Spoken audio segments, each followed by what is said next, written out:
Greetings, and salutations. Where's my camera? There's my camera. Welcome.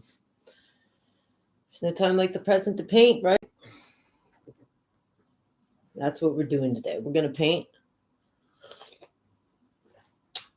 We're going to paint using acrylics and basic canvas. I got a butt ton of works in progress here. Did a couple of live streams in the past. Worked on a variety of stuff. I think this was the last one that we did. This is the last one I did live.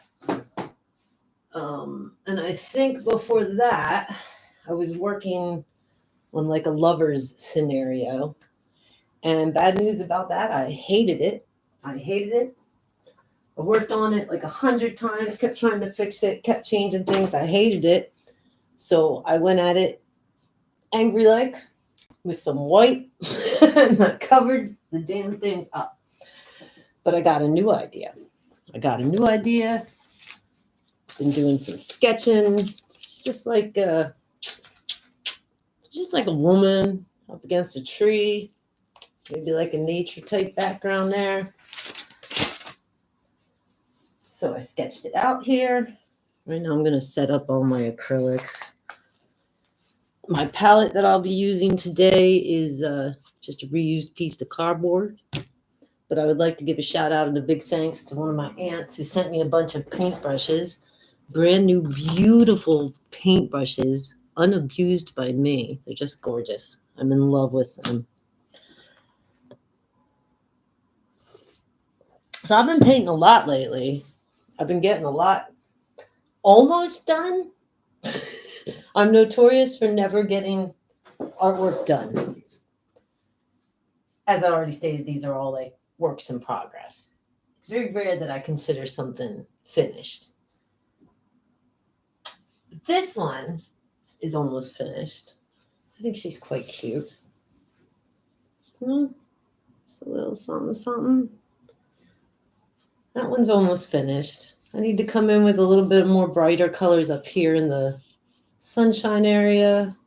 I want to do a little bit more on the mountains. And I want to do a little bit more in the reflecting down here. I want make it a little bit more clear that this is like her reflection in the water.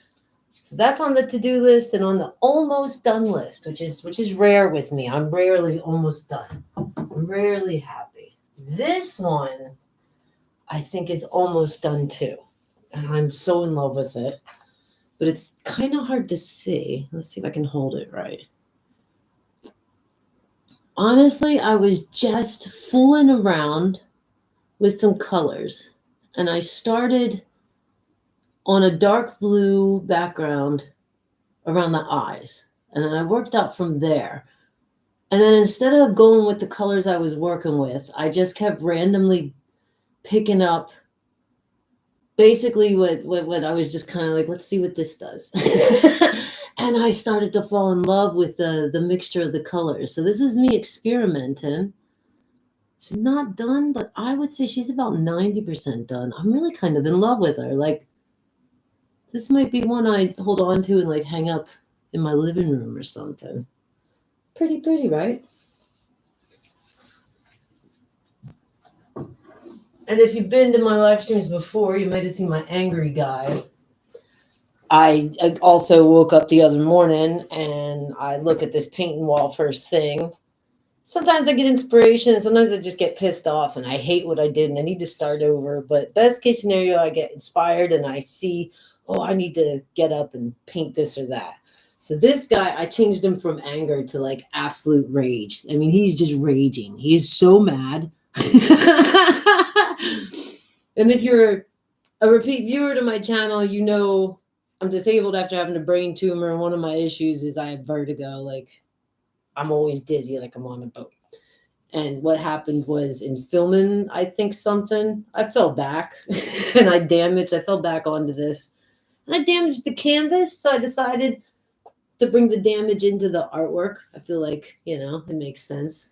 He's pissed. He probably punched the wall. That's probably what happened there. He punched the wall. Yeah, so I'm happy with him. He's nowhere near done, but I'm happy with the direction I'm going in there. you know, maybe a little too much yellow. I don't know. We'll come back to him. Come back to him. But yeah, the idea I got for today is just, it's going to be, I envision like a woman sitting here. I like painting the female form. Don't judge me. So kind of sitting, kind of like, you know, kind of like resting against the tree, arm kind of up on her knee.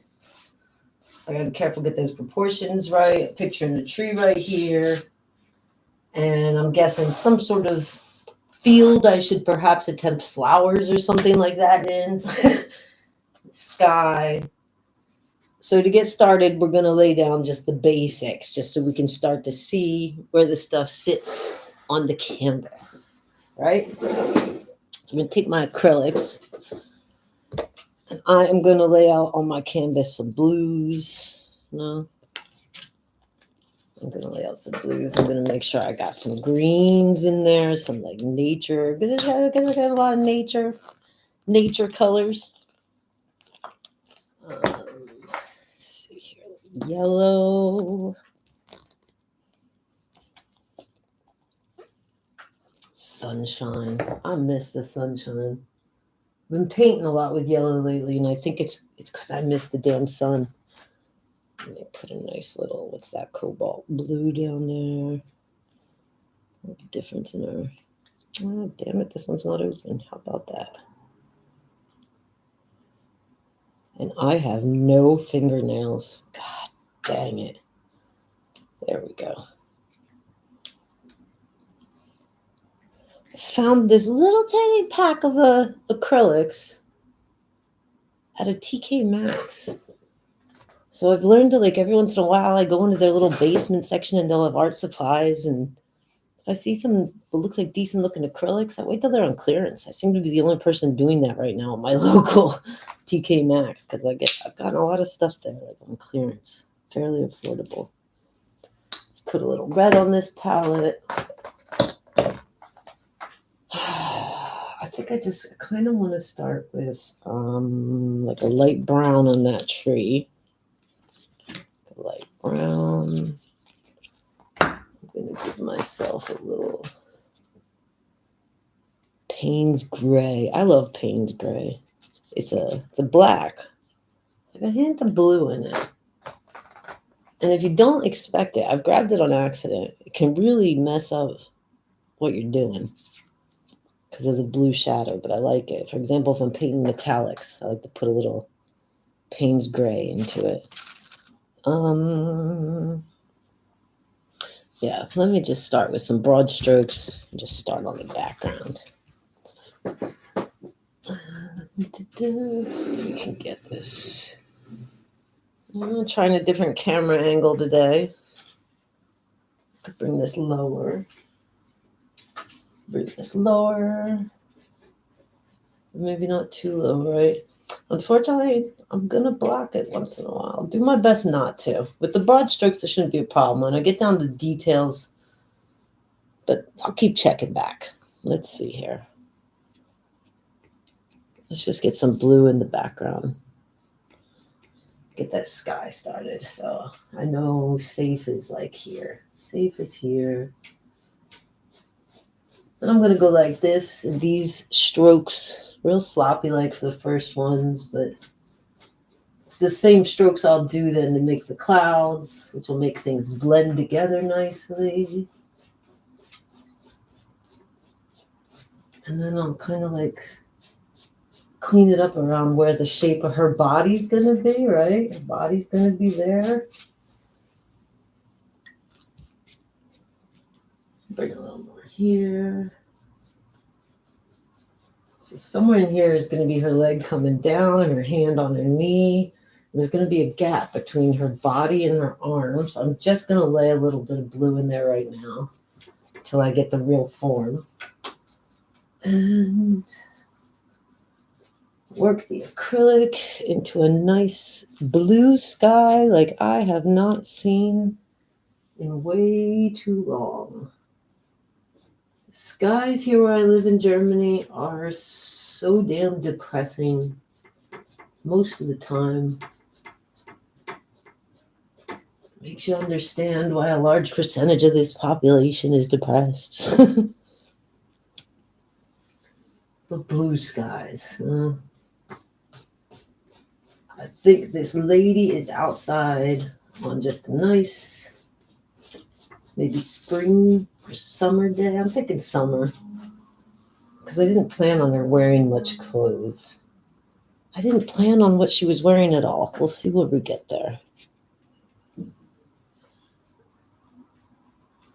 So I just kind of sloppy like on my palette, mixed up two different blues. And again, like I said, kind of sloppy, big strokes, just the rough background. Her head's going to come out like that. And there's going to be a tree here. She's leaning against a tree is what I'm picturing. But where is the tree exactly? Let's just carry a little blue down here. Maybe, don't know how her hair's going to hang, but there might be some blue hanging from it. I mean, blue showing through it. Yeah, this is a good start.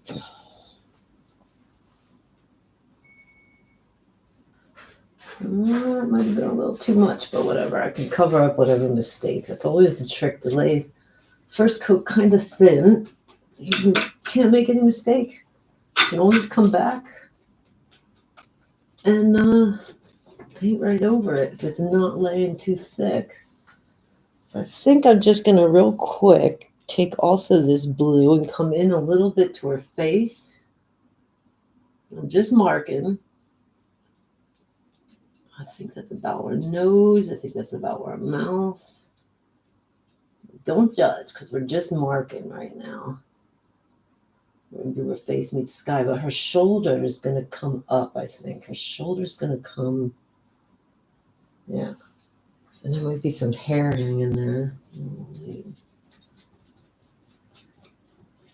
I can cover that up if I went too far. So let's just drag some into, somewhere over here is going to be my tree.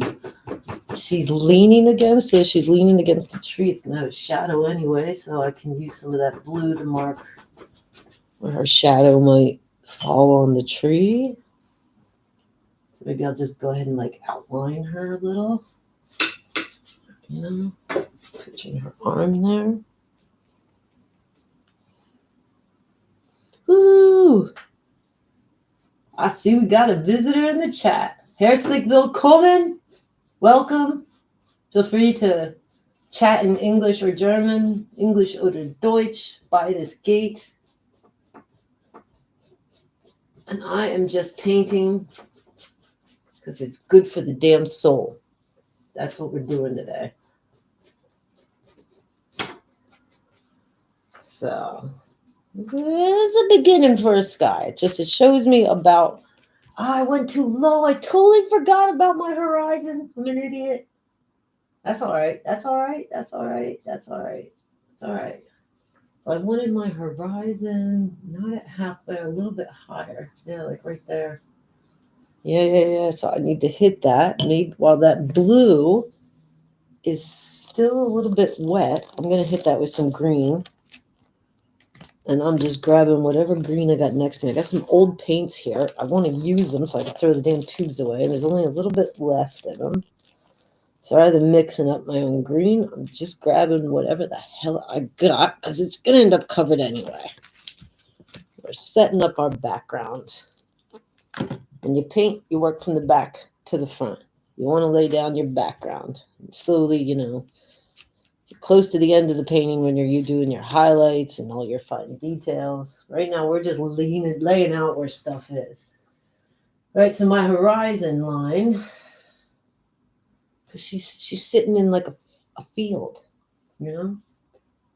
She's sitting in some kind of field. Let's just mix some of this sloppy light. Let's go a little nuts. There's going to be some green and blue showing through there. I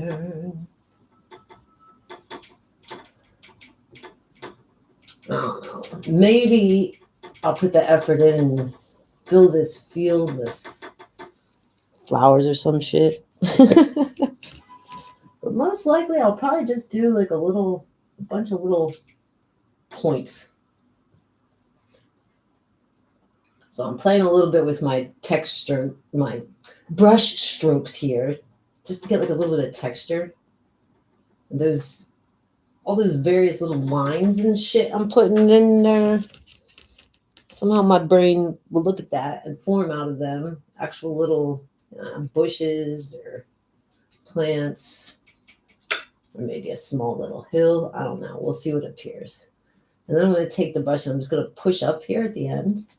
Push up, push up, push up, push up, push up, push up, push up.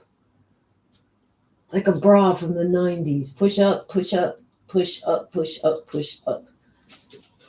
Gives me like the faint effect of a tree line back there. You see that little tree line up there? From the, I'm still learning. I really, people that are educated, they learn all about the different brushes and what they do. But I get excited when I figure something, a cheat like that out. Thank you, Blyfish. Thank you, Blyfish. Just the beginning. We're just getting started. I have no plans for how long I'm going to be on today, but I just thought, let's do something. Let's do something together. Let's give a little life to my YouTube channel. And let's put some art into the world. The world needs more art. What a mess. All right, I don't want to overdo it because I'm going to come back to this with other greens and such. And again, I haven't had a plan for her hair. And I have to figure out where the tree is, but I'm going to put some green over here just to be safe. I'll probably end up covering that up with her hair and a tree. We'll see. So I'm going to just shape the body. It should help me have a little bit clearer, more visual. Thigh. And then if she's got clothes on, they're going to be like bunching up here. Let's come down a little like this. Some shadows. I feel like I could do that with some blue too. Again, we're just kind of marking where stuff is going to be.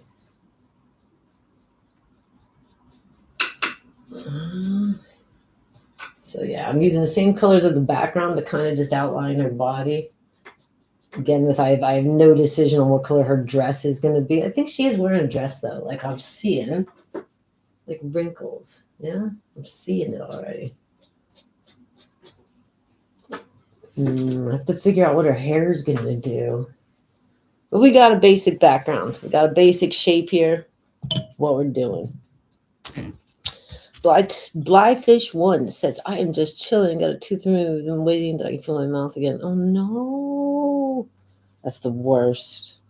I once had, what was it, like 3, 4 wisdom tooths at one shot taken out. And I here in Germany. And I couldn't believe they were like, here's some Tylenol. I was in such pain. I sympathize with you, sir. Or ma'am, or goddamn it, I need to stop using genders. Fellow human, I sympathize with you. Tooth issues are the worst. And it's like, I'm assuming by your name, Blyfish. You sound German to me. I don't mean to judge, but you're in Germany. And here in Germany, it's like, okay, I got healthcare, everything's better. And I think when I talk to my American friends and I mention about dental stuff, they're like, "Oh, you have healthcare?" And I'm like, here in Germany, you got to go to a dentist. You know it's just going to cost you a lot of money, or you're just going to walk out of there toothless. So it's just stress, anxiety.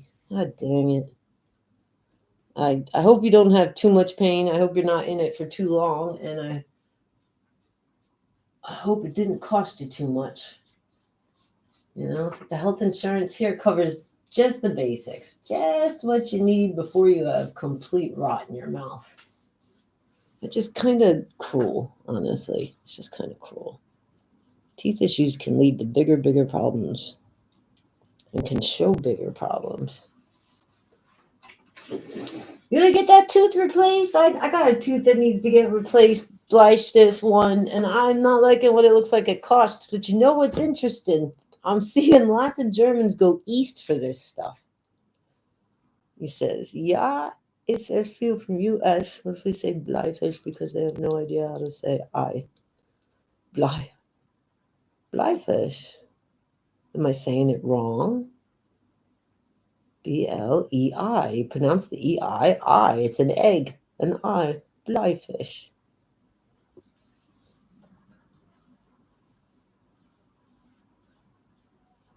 You fishermen? Blyfish? You one of them fisherman types? All right. Working on a tree here.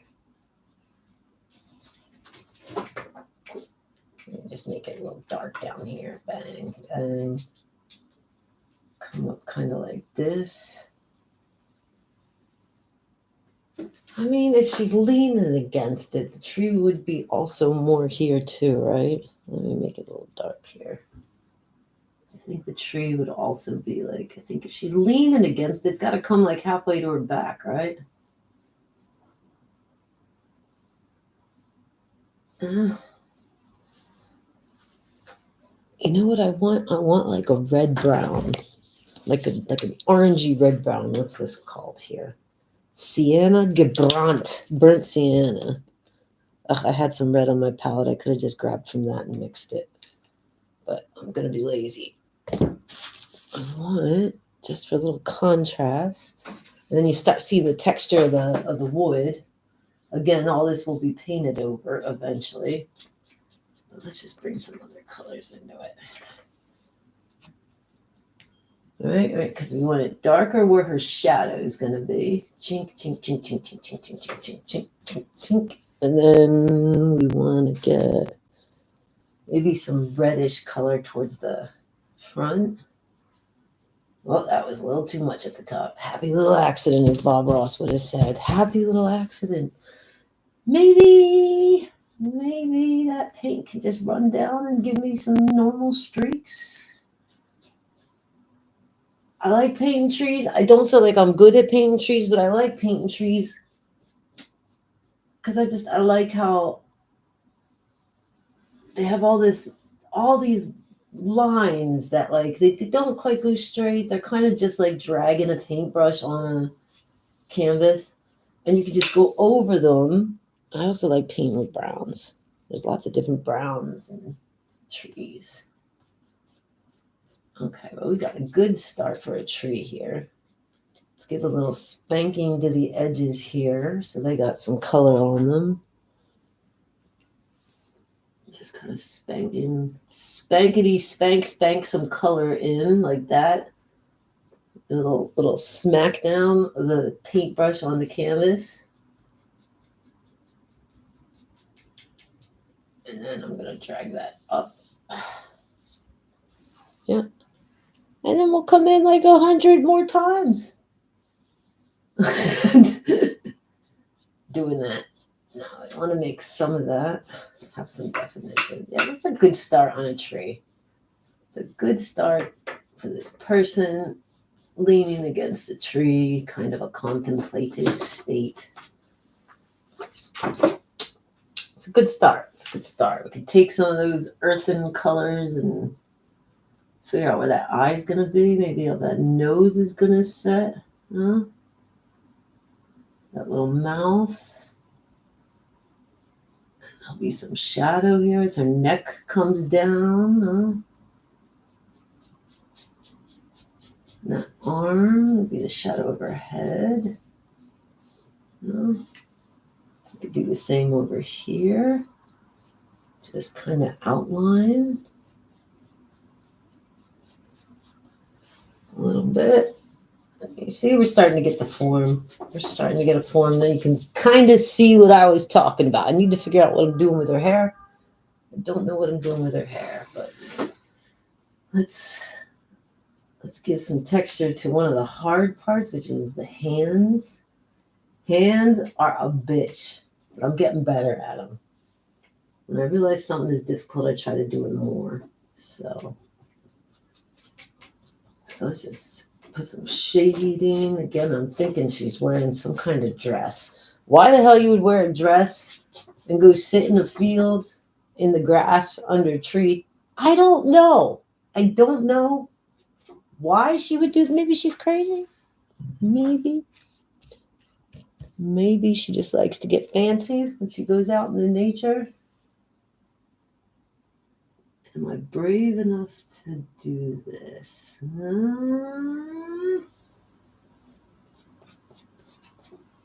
I gotta figure out what am I doing with her hair.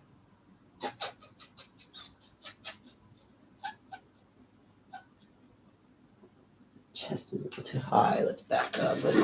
Let's give it a look. I gotta make the chest right or it's gonna throw the whole thing off. So that one would cast a shadow. And I'm thinking like this arm should come more like dar.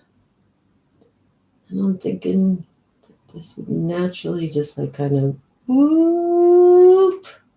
Kinda like whoop. Kinda.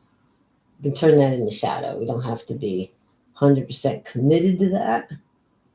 No, we can turn all that into shadow if it's not right.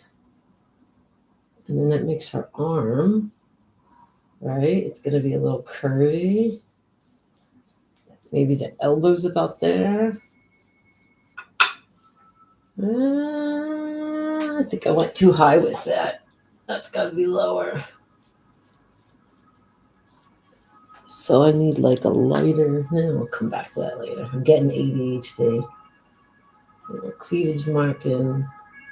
So here we're going to work on that more. I think this is going to be her arm in here. Arm, elbow, comes up.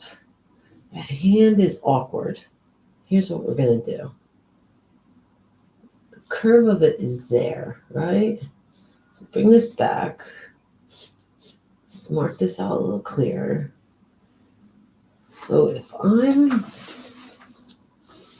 my thumb, so if I was awkwardly sitting in a field in a dress in the middle of springtime, I don't know if you can hear the sirens outside of my house, but it sounds like the apocalypse is about to begin. If it does, I'll live stream it. All right, so I'm saying there. I need the thumb.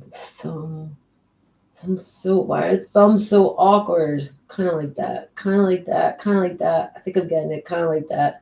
I might just stop at that. We can come back to it because that's actually pretty good. I'll just leave I think that gives me a good. All right, I think we're cooking. We're cooking now. We're really cooking. We're getting to what we want. I'm liking her. What am I doing with her hair, Bly Stiff? What am I doing with her hair? You're the only person talking to me in the chat, so I'm asking you. Are we thinking long hair? Are we thinking short hair? Are we thinking curly hair? When I was thinking about this painting, I was thinking black hair. And I was thinking maybe short, but that could end up looking really awkward if I do it wrong. Long hair is kind of easier. And by the way, Blythe, you don't suck at painting. That's not a thing. That's not a thing. It's not a thing to like suck at painting. Not if you paint for you. You paint to enjoy it.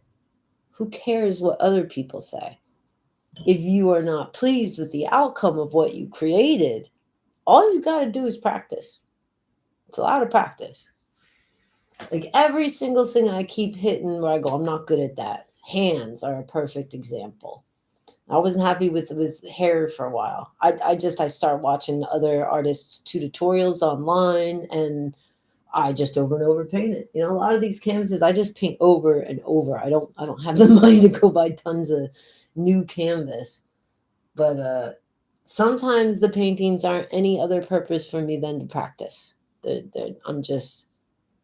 I'm learning something. I learn something new every time I take out my paints and my paintbrush and I do it. I do it from my heart. I do it from my soul. I pour something out when I'm painting. Like it's also like a meditation that'll only make sense to other people who have done it. But I don't do it for other people. Be great if I could like make money, but I do it for me, and so that's what I'm saying. You can't suck at it, Mister Bleistift in the comments. Ah, sie, du bist ungeduldig, ja. Ich auch normal. Normally, patience.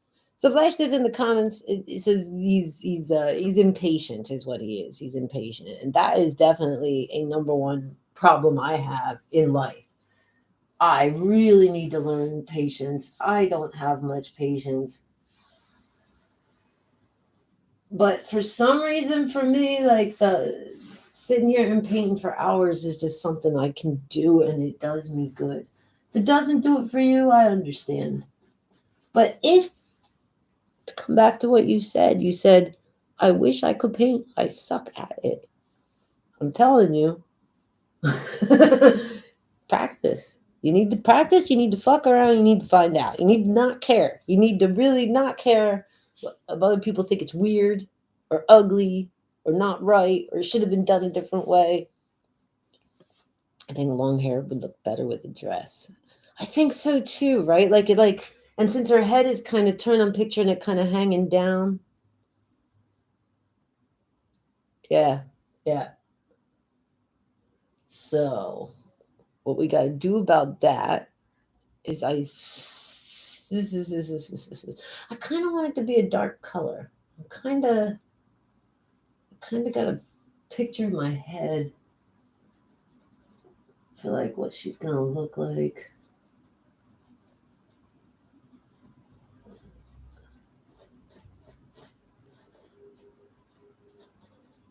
So forehead, eyebrows, we got eyes marked out. We'll do that all in detail later. So hairline is gonna begin like here. Hairline is gonna begin like there, but I'm gonna take a little bit darker. I don't want to do too much because if I do it wrong, covering up the darker. So what I'm going to do is I'm going to just give myself a little dab where I think the eyes are going to be. And from her cheekbone, I'm going to just make some lines, just to give me a hint and a guideline how that hair would be hanging there.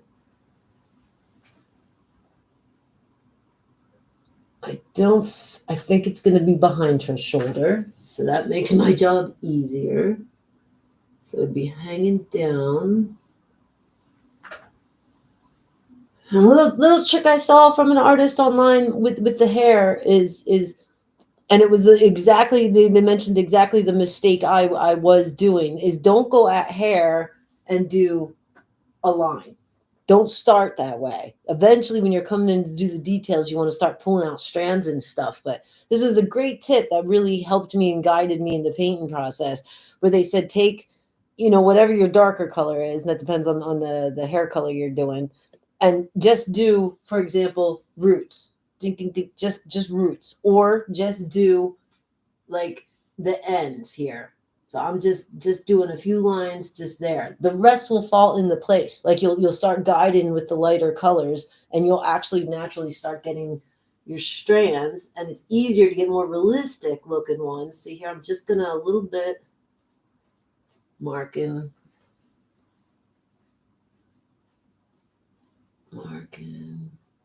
What did you say for hair color? A dark red. I like a dark red. Dark red might look nice with the contrast to the green and the blue in the background. Like more in a fantasy direction, dark red. Or like, I'm going to give her hair a little bit of a wave to it. No, I think a piece is going to fall down there. Gotta have a piece falling down. Gotta have that. But then most of it, I think, is going to go towards the back here. So I got to change. And then I'm just going to I'm using a dark color. So right now I'm just getting where it's going to curve in. because that part would be darker. And then I'm going to do just a little bit like this to just mark it. And then just going to shape her head a little. It's a good start. It's a good start. It's a good start. That nose is too big. We'll fix that. And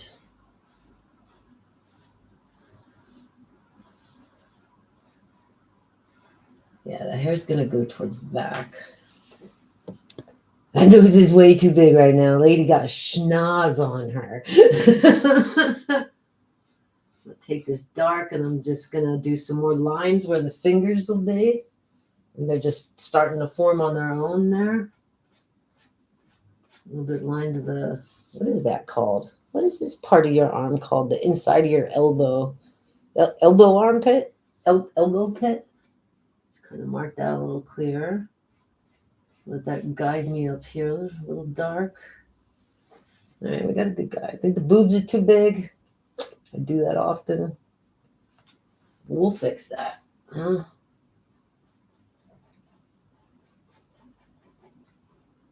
Yeah.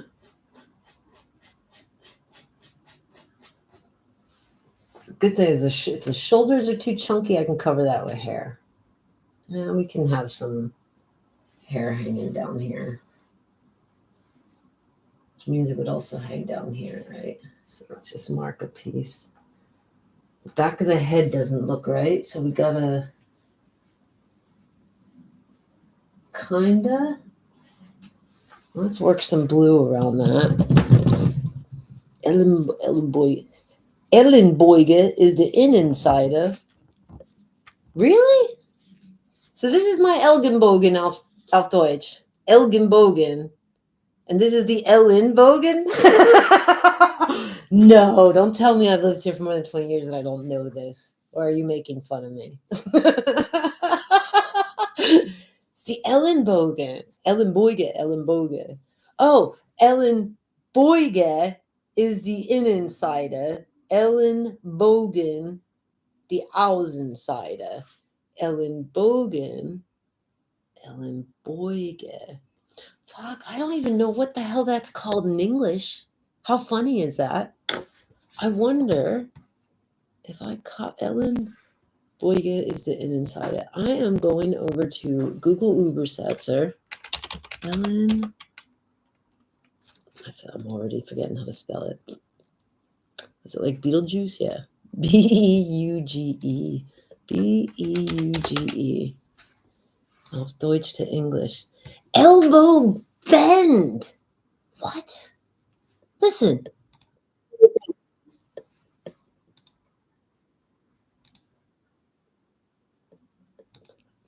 You learn something new every day. No shit. All right.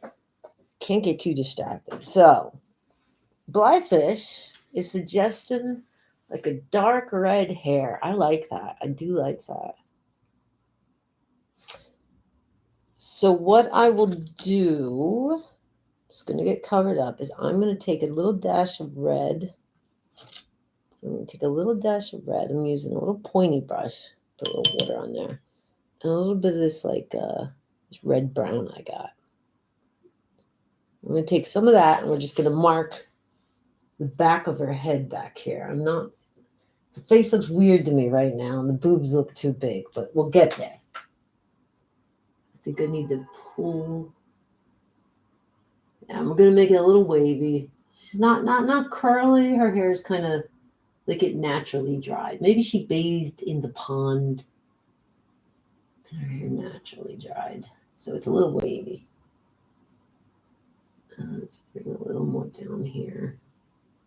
And just place some of that red in there. And then I'm going to take that same red and a little bit of that brown, and I'm going to go back up to them roots. Remember that I just put a few in there, and I'm going to put a few more. But I'm going to go further out with them.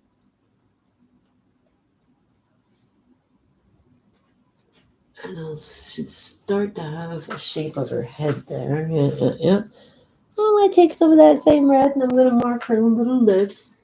because I can see her lips are a little too big, what I got there in the blue. And I'm going to mark the nose a little more, like the nose shadow.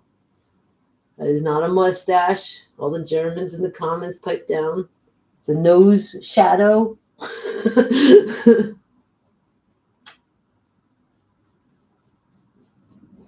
And I don't know, I gotta do something, but maybe once I color and everything, the boobs won't look too big. They look too big to me. All right. We got a good beginning here. I want to clean up a little around her head. I just realized that. I want to just put a little bit more blue around her head here. Clean up that little spot. Still doing those same strokes. Like I'm going to come in with clouds later, maybe some whites and some yellows. I don't know.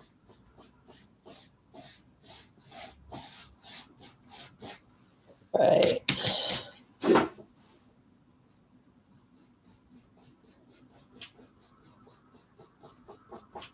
And we can paint over that blue with her red.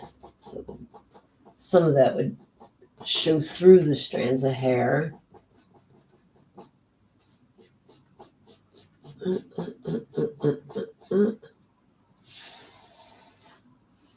I might bring that tree out a little bit more.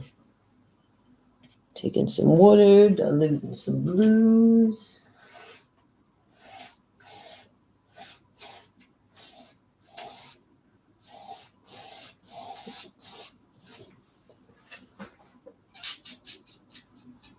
I want that blue much lighter, but it's good to have that I have some dark in the background. Again, it'll give me more texture, detail. I'm going to have to top off my palette here again soon. Let me back up for a bit here. That arm. And if the arm goes up like that, maybe that.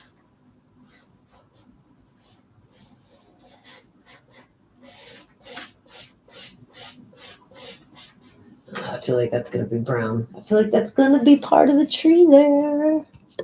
And I just did it green, but trees also have green in it too. Trees have mold, not mold, moss. It's some moss growing up them. Who is writing me on my phone? Don't do that.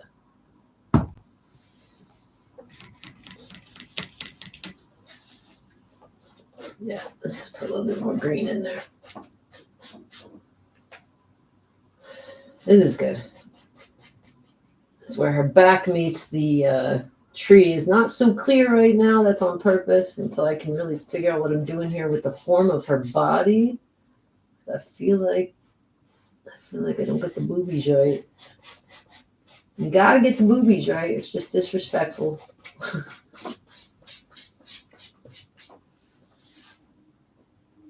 That face is really bothering me. We got to do something about that.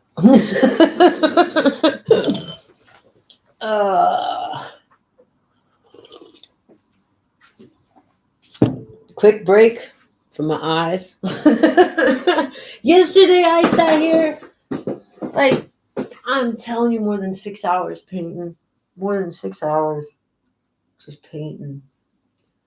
And then afterwards I try to watch a video or something online. And I'm wondering why I feel like I need glasses. Because my eyes can't focus because I sat for too long with bad lighting, painting. I'm glad some people showed up. We got a good start. What we got here right now is just a background. This is just an outline. This would be like just a sketch. Like if I was drawing on a piece of paper and I was just doing a little sketch. I have my basic shape of where stuff is going to be. We got lady leaning against a tree. We got where the sky is going to be, where the horizon meets. Now, I might bring in some more sunshine, some more colors into that sky, and I'll definitely bring more detail into everything. But what we got right here is a good little background that we can let kind of dry a little bit, and then we're going to paint on top of it. I hate her face as it is right now. I promise you I will make it prettier. And those eyebrows might be too high. The more I look at it, the more critical I'm going to be. And the boobies, I still think are too big. I don't know. Let me know. Maybe I did the cleavage line too high. Maybe. It's definitely too dramatic. But I plan on covering that anyway. Once I start on her skin. She's definitely not going to be that pale. You can't be that pale and be out sitting in nature in the sunshine because you'll end up sunburned. Trust me, I know. So... And I'm not putting shade on her because that's just going to mess up everything. I didn't even think of that, where the shade would fall. I don't know where the sun is right now. We'll find out. I'm going to make myself a quick cup of coffee, and I will be right back.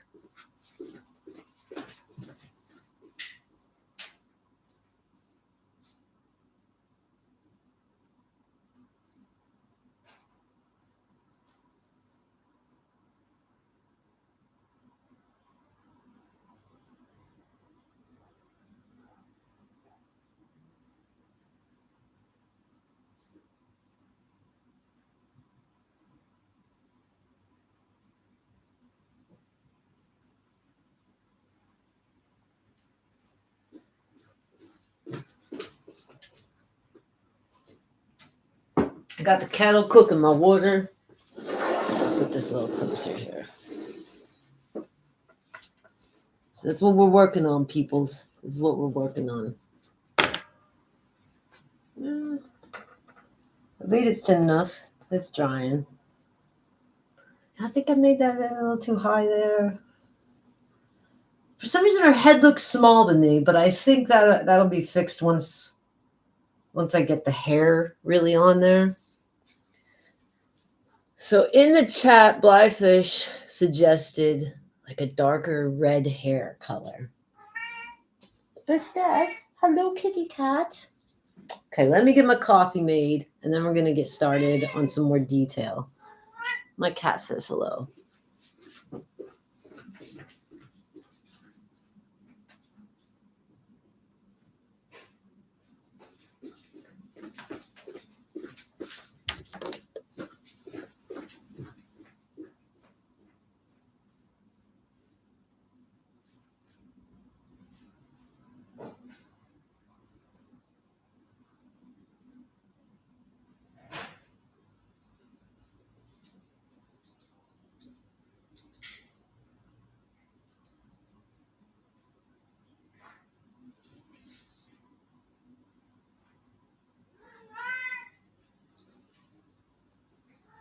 What? I'm doing a live stream, kitty cat. Do you want to come join me? For steady.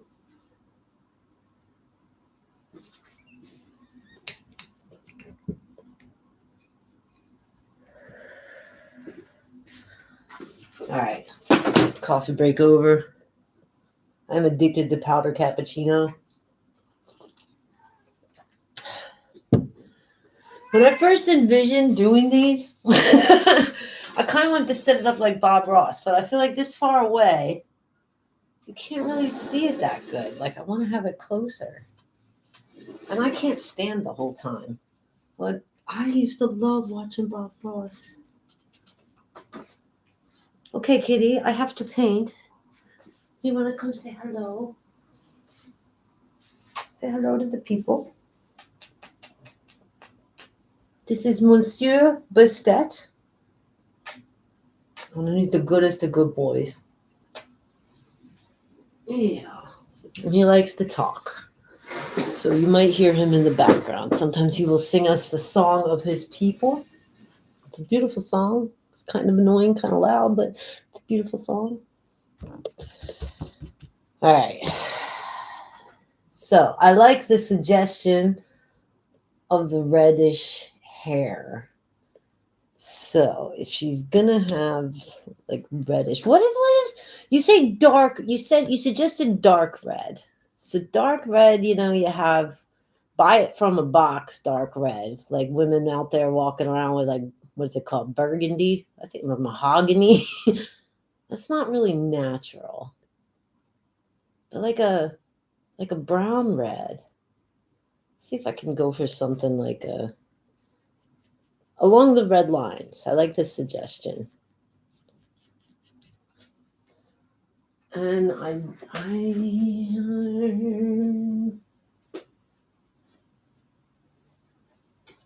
maybe I'd lay it down just a little softly right now and some chunky kind of little strokes, like little, like I'm going boop, boop, boop, boop.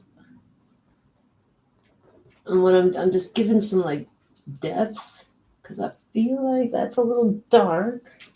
But let's go down here. This will be a good color to use also for some of the dark places on our skin. Let's define a little more here. Oh, we got a little. I feel like that forehead is going to come up, but it's going to go back. I'm just now starting to like. I think the makeup artists call it contouring. I'm kind of trying to get some. Using the color I'm going to use on the darker parts of her hair, but I'm using them at the same time also to help me now start marking the face where the features are a little bit better. I'm going right over the black lines I put down here to kind of make strands of hair. And maybe I'll even bring some of it up into the lips, a little into the nose. I got to give her that nose. It looks huge right now. The nose is going to cast a shadow, no? Her little eyelashes are going to cast a shadow. And I think we got eyebrows like there. I think. It could just be forehead. We'll find out. And this hair, I really think there is like a piece going to be hanging down here, which is going to be tricky, this strand, because I want to make this neck look round. So I'm going to cover up what I'm doing here, most of it. But the texture and the shape of it will be left behind when I come across it with a lighter color. Can you see that there? You can see what I'm doing? I'm getting some shape. And I'll even come back with some of the blue. You gotta remember, it's falling this way. Her head curves. Yeah. It's kind of like falling there. But it's little chunks. Chunk, chunk, chunk, chunk, chunk to give me that kind of texture. It's a good start. Good start. Cleavage, I went too high. I went too high. I went too big. You're welcome to disagree. I feel like make it more natural. This arm is going to be in front of it, right? So the arm is in the front. And the hair is going to be coming down onto the shoulder there. So let's just make that dark. We can make lighter strands later.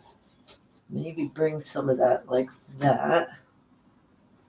This curve a little darker. But just as I say that, I think I want to make that lighter. Because wouldn't there be some sunshine? Unless she's getting shade from the tree. God damn it. I need to figure out where my sun's coming from. Maybe the sun's over here. Maybe the sun is over here shining on her that way.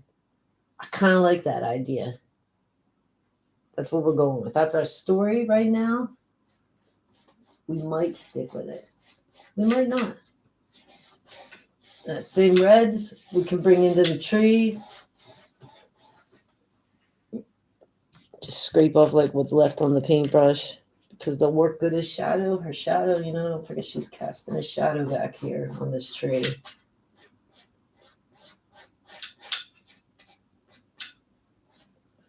So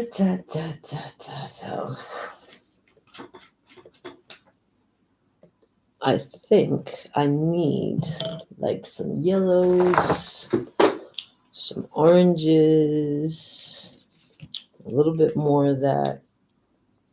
What was it called? Burnt sienna?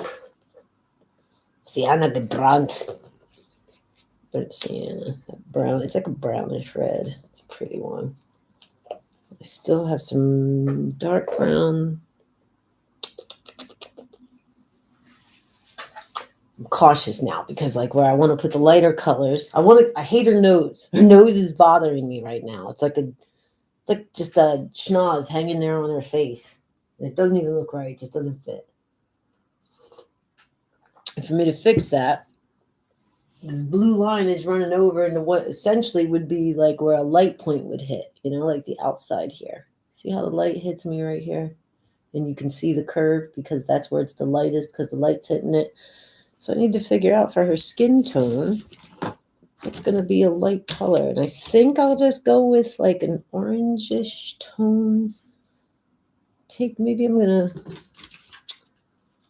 I'm going to take a little bit of this, it's like an orange yellow, right? And I'm just going to touch it with that orange brown. I'm going to mix a little bit of that.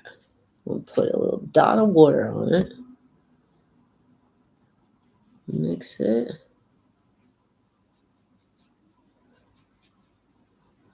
All right, so it's that orange brown, but I added a little bit more of like a yellow orange to it. And I am just gonna pick out an outside of her nose.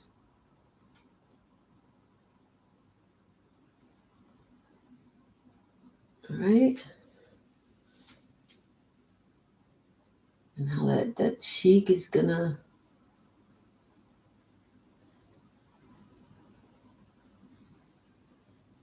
okay. I'm gonna outline this.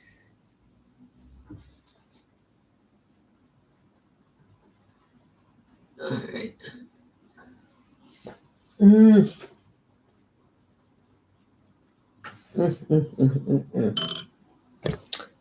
Gotta figure out what I'm doing for her skin color.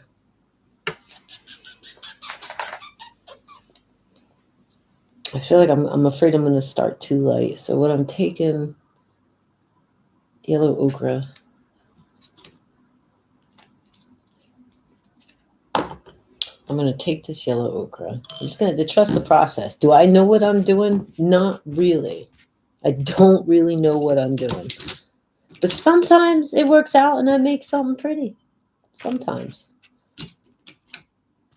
I sit for hours and hours and hours and hours, and at the end I just effing hate it. But then I start over and I make something else. Okay, I'm going a little crazy with like a flat brush here. A little bit of yellow ochre, a little bit of orange. Yeah, literally like just 3 colors kind of smeared around. Because what I want to do right now is kind of like take a chance, hit some light points. And I get rid of that cleavage line, which I completely messed up. Those are going to be laying like that, right?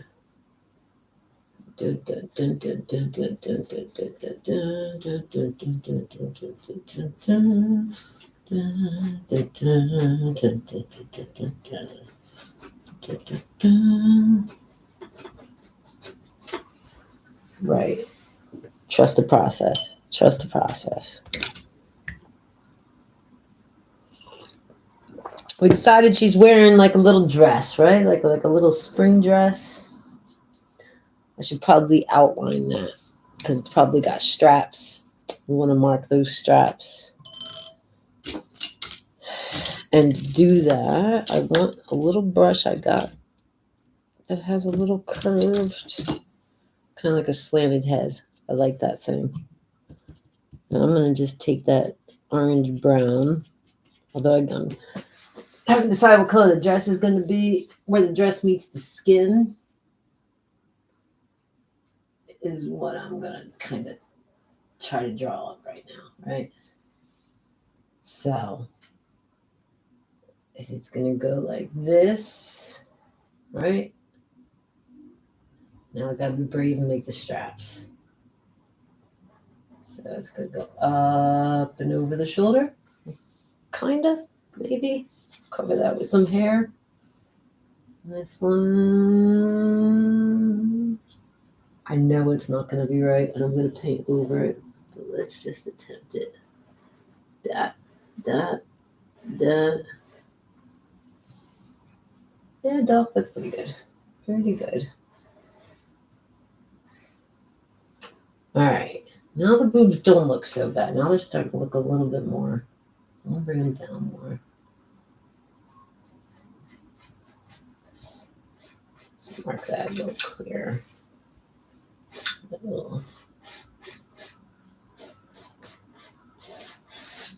I like trees because you can just do broad strokes. Can work on something else and come back to it with my attention deficit. It's fantastic. It's very enjoyable. All right, we got a good start here. Let me just take some of this yellow ochre and let's hit where like maybe some sun is gonna be like hitting. Yeah, I think the sun's coming in like this, right? So if the sun's coming in like this, she's gonna have some like lighter areas, where the sun is reflecting off of her hair and her face. And these little curly pieces. Even there. Yeah. Since we're going for like red hair, I want to take this orange, mix it with some red. I'm going to do a little bit of red and the orange there. You only need a little bit of that red and it just takes over everything else. But I want like an orange red. And I want to make it kind of watery.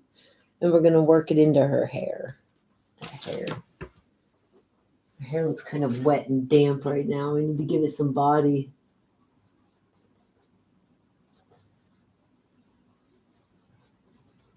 So I'm smearing it with my finger. It's a quick way of blending it with those other colors. Darker towards the back, falling back.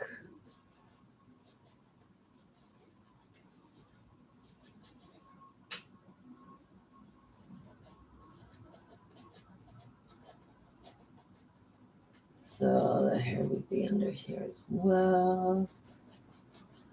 Her face is just too white. I need to do something about that. Her face is too white. I need to bring some color in. I've been dancing around it, about coloring all around her. What am I looking for here? I think maybe I'm going to take a little bit of brown. What's that burnt sand? Maybe I'll put just a little, maybe put a little bit of, yeah, let's see what we got. Let's see what we got here. Let's just take a chance.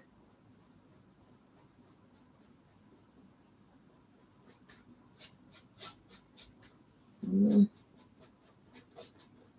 a little too dark, but we can use it.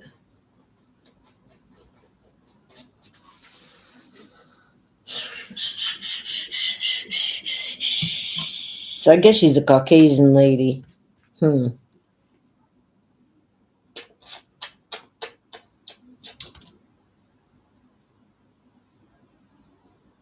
Maybe I'm gonna get some of this. I got like a skin color, like an apricot, I believe it's called. I'm gonna lay some of it down just to clean up all the parts of her face I hate. Like the nose is wrong. I got a feeling the eyebrow might be off. The cleavage is bugging me. So I'm taking like a little apricot color. And I'm going to take like a fatter brush. That's too fat. Where's the one that's not quite? Did I not pull one out? All right, screw it. We'll go with this brush. Oh, there it is. That's the brush I'm looking for. Found it. This one. It's a little bit bigger. Just a little square head.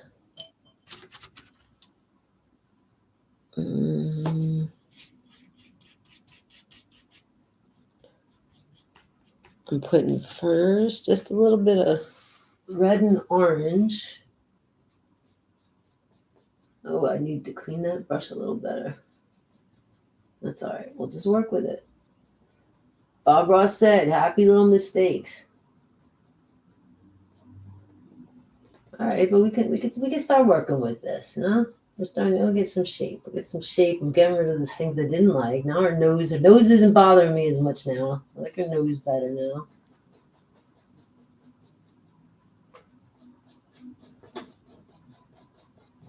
Can start seeing some more shape. I'm getting somewhere. So I'm taking a Caucasian-y apricot, and I am adding some beautiful darker tones to it. A little bit of red, a little bit of brown.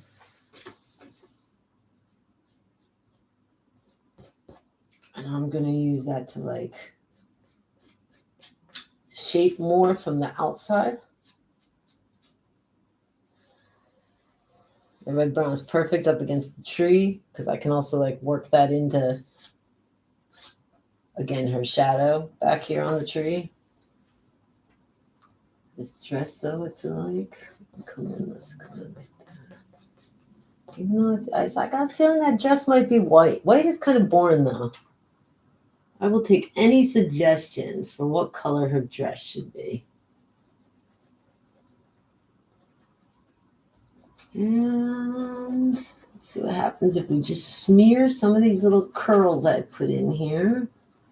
That's like a little bit more like hair. Kind of blending it all together, but we got like, yeah, now she's starting to come to life a little bit.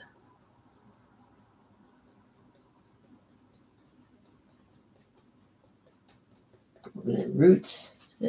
She's starting to come a little bit. Oh, she's come a little bit.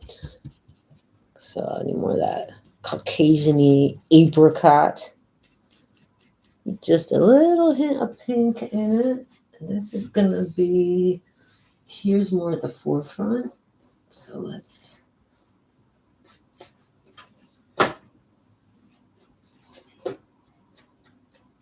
just get that color in there. We can shape it better in a bit. So this is this Caucasian-y apricot with just a little bit of hint of brownish red and a little bit of hint of red.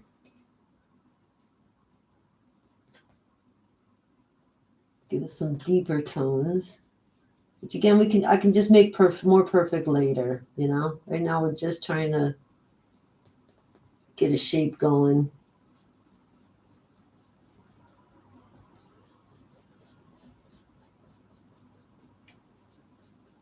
I don't want so much black. I think that I have some black back there.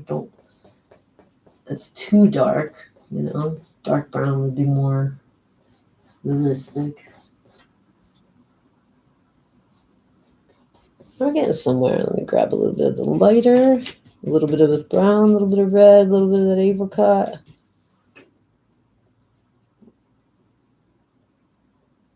Kind of shading.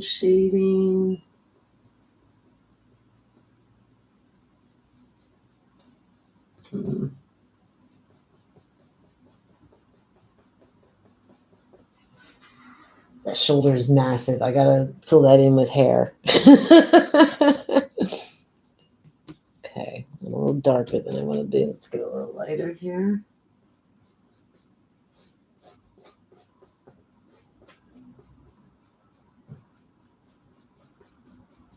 So right now I'm just doing sloppy strokes. Again, just getting my basic shape. I can come then in with the darker colors where I need it to shape it a little better than going right over the red I just put there. Make kind of like a more shadow effect because I'm going to have her hair hanging over it. And going straight into the apricot to get a little bit of this here bright, kind of round looking. Happy little boobies. No, happy little boobies. Work that pink right up there. I like that pink. There we go. There we go. Now it's starting to take shape.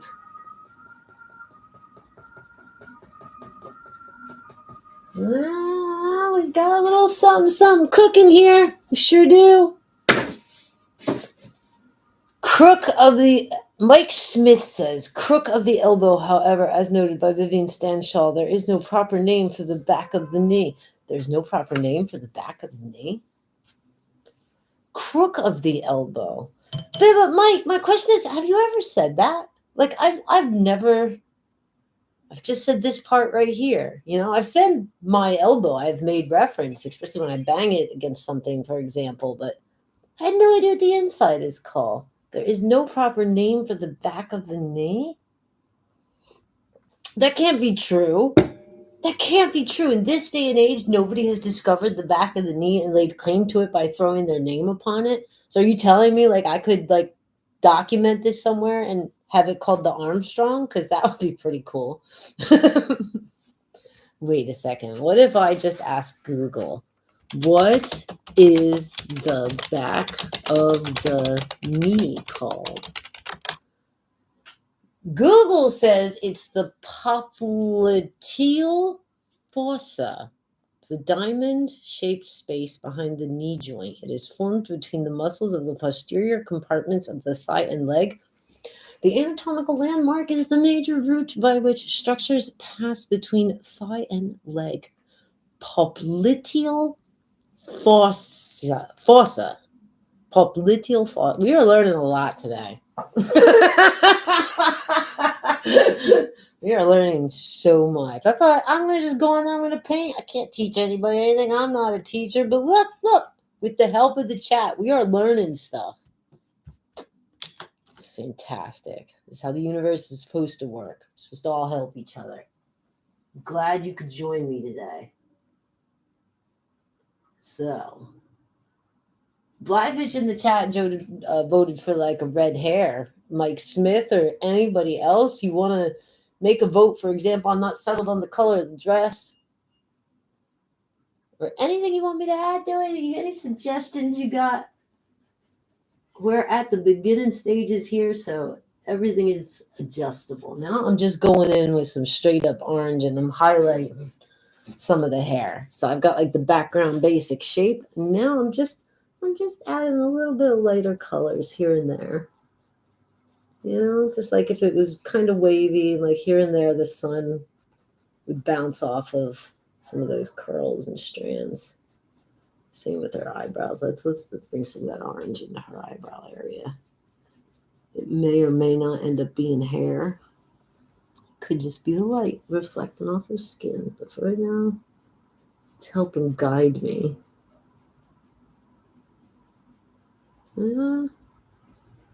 Okay, I feel better about the nose. Mouth might be too big. I don't know. We'll find out. I'm just going to keep going down. I'm liking this orange. See, it happens to me all the time. I started on the hair and I start bringing it into everything else. But this is the light reflecting off of this stuff. So it would make sense that that same light is reflecting off of other stuff.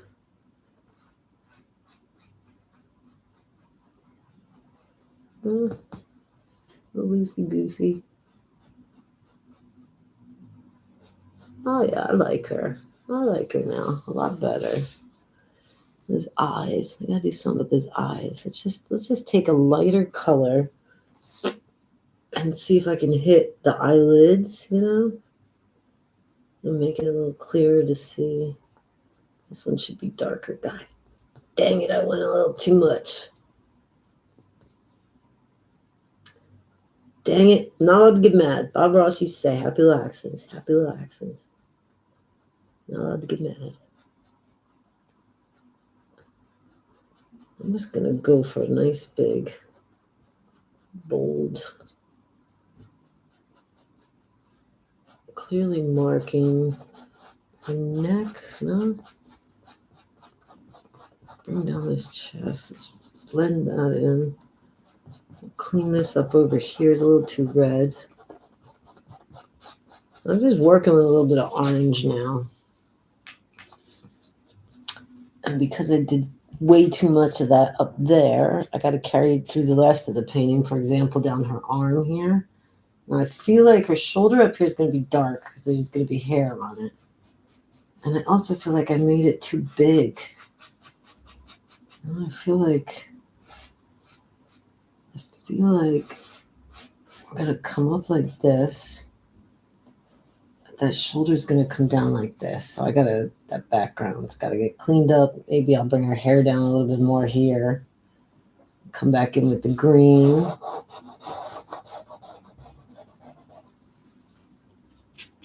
I'm just taking these orange colors.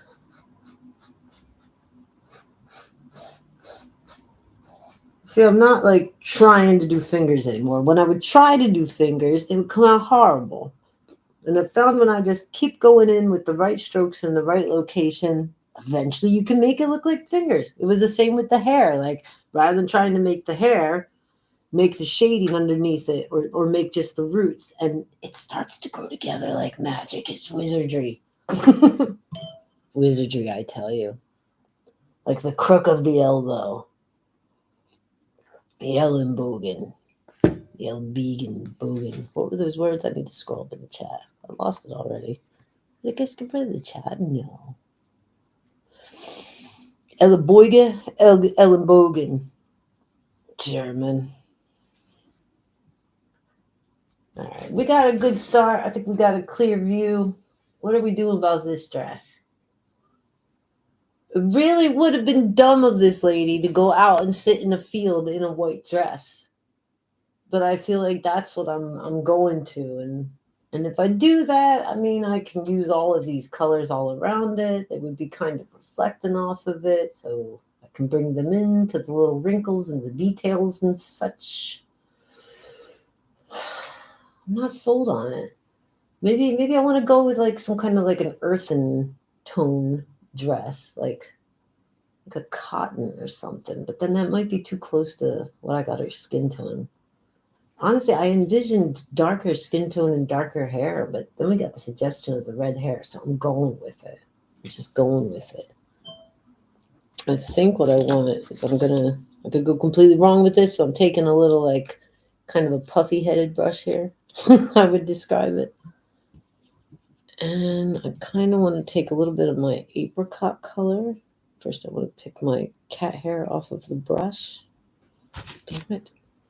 I want to take a little bit of pink. Let's see, I might screw this up completely. I think I already did. Damn it, too much pink. I need more of that apricot color. Duh.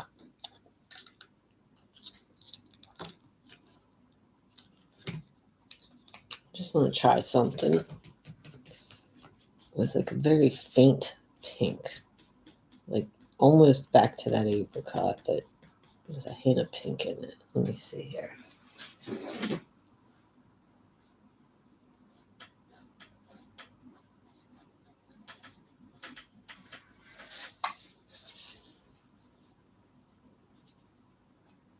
Could soften up that looking like a Hitler stash. I was just trying to mark out where the shading of her nose was going to be. Ah, dang. Oh, yeah, the pink, man. Pink. Bringing it in sometimes, it really does nice things. Oh, that red was too much. Coming off the shadow of the nose. Let's just bring that pink here, but it's also, let's bring that pink down here. But that red was too much. Maybe over here, a little pink in her little armpit area, right? But we're going to blend that. It's a little too strong, so we're just going to blend that a little bit there. So we're going to come over that with some brighter colors on the outside. I'm going to use this pink maybe to make some shadows on her face. I think I might even carry a little bit into her root line. Hints of her skin under the hair, so I'm going to put some pink under there too. I'm just going to carry it right down her shoulder here because I really like it. Use it to help me make the curve. Same thing on the other side. And then this arm, we wanted it thinner, right? So we're going to carry it up here. I'll look at it. Yes, the shoulder. Can I get it right? You know what we got to do is that shoulder. It would be laying. Yeah, I laid it right. I think what's screwing me up is it's too dark. Once you get some contrast here.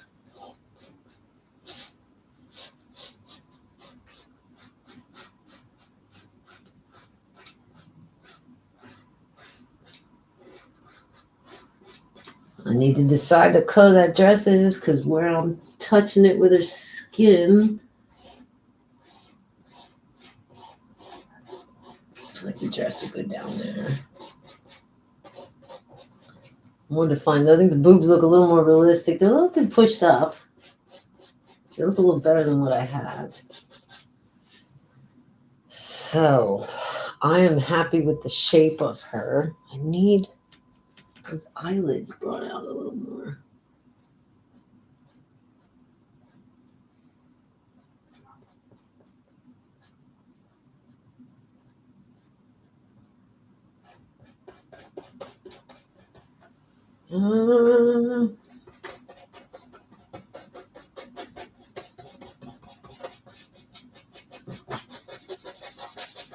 Just a little bit more of the apricot and just blend.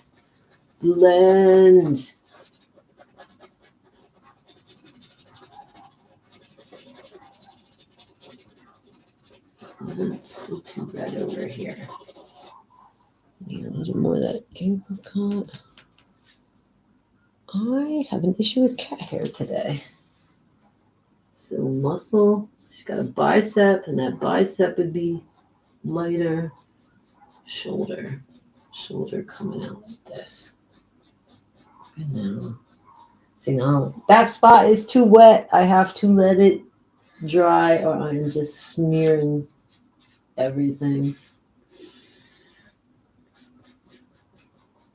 But we're getting a little bit more shape.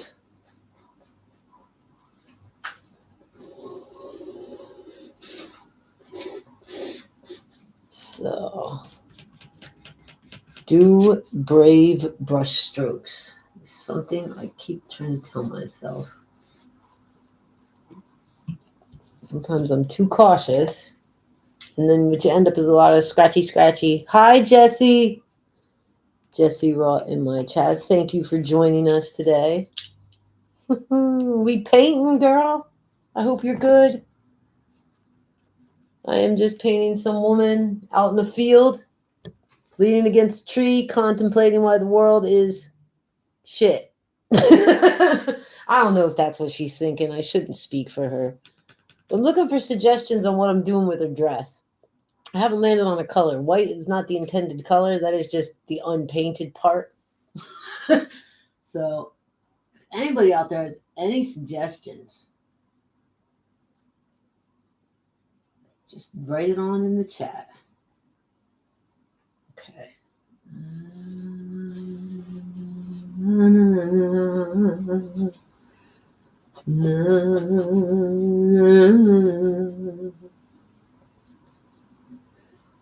Can I get copyright strike for singing other people's stuff badly?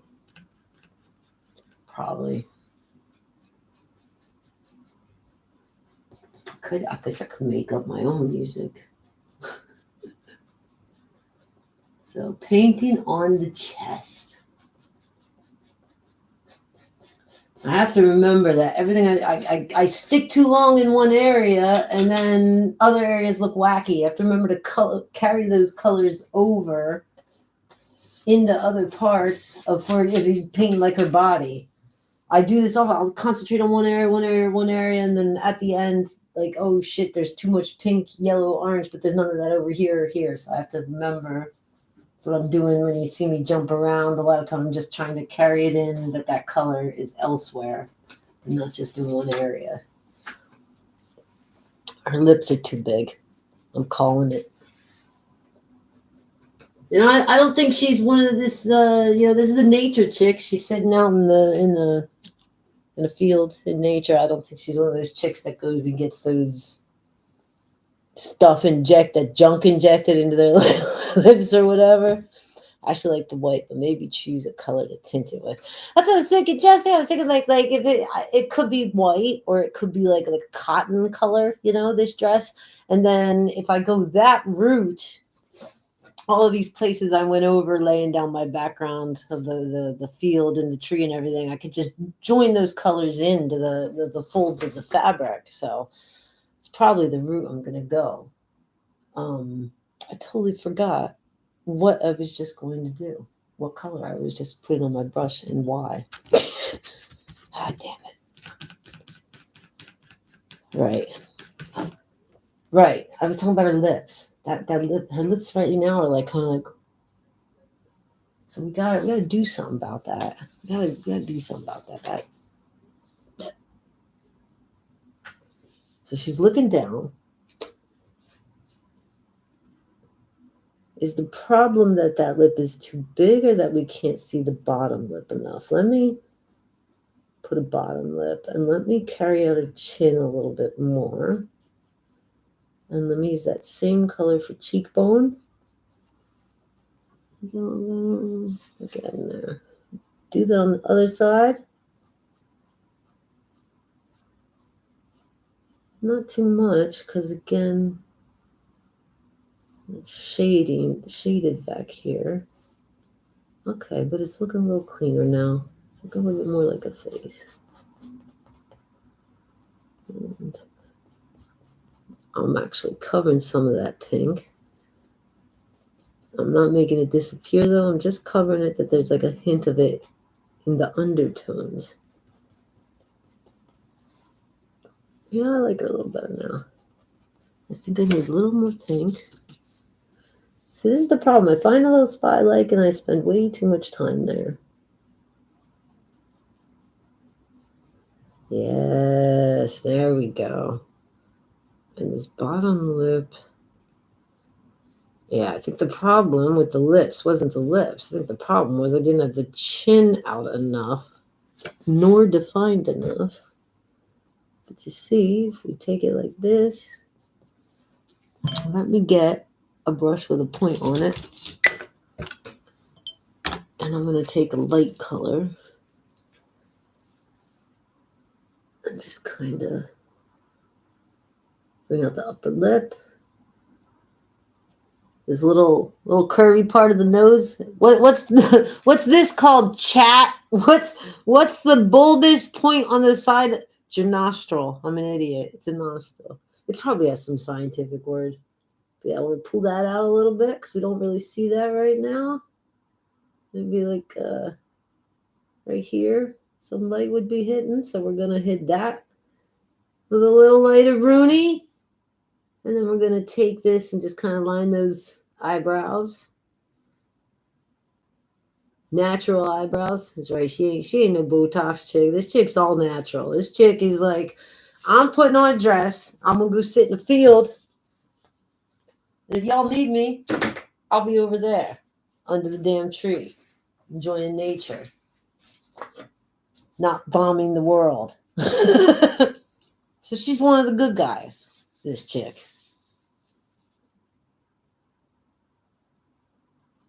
Back on that boobie. I like painting boobs. I don't really care what anybody says.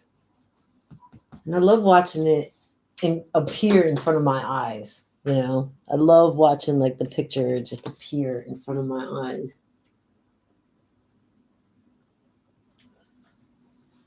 Why is that upper lip so wanky? There we go. Yeah, I'm gonna have to do a lot more blend in there. It's a little rough. Cheekbone's a little funky. I'll get rid of that black. All right, I feel like I need to get a little green. Gotta let some of that dry, some of that, or I'm just smearing. So what I'm gonna do right now is I think I'm gonna clean up some of this green. And again, I'm picturing in my head like a field. I'm picturing like a field. And I'm picturing, because I'm feeling kind of lazy, maybe just some hints of flowers in the distance. I'll see you later, Jesse. Thanks for stopping by. I'll post the finished product in my stories on Instagram. Call me Armstrong on Instagram. All right, what are we doing? Grass. So I'm going to take a bigger flat brush, save me some time, cover a large space.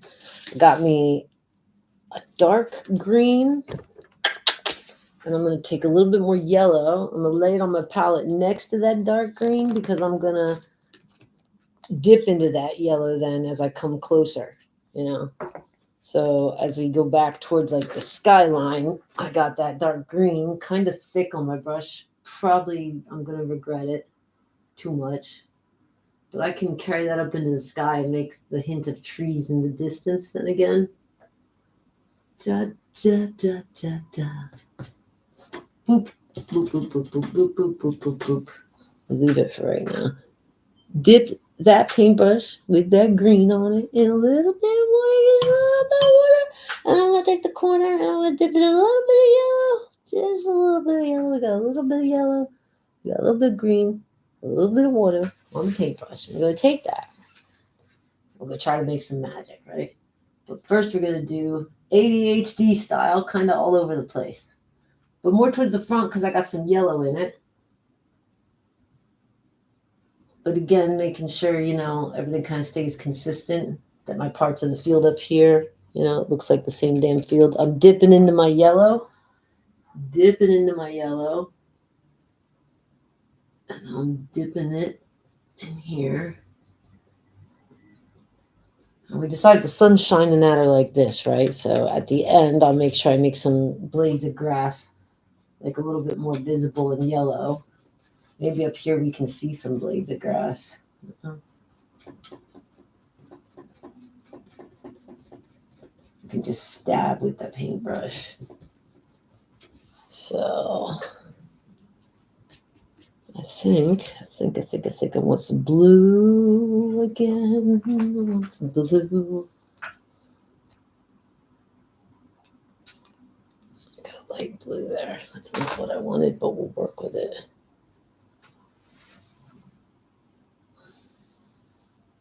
So a little bit of blue, a little bit of green, right?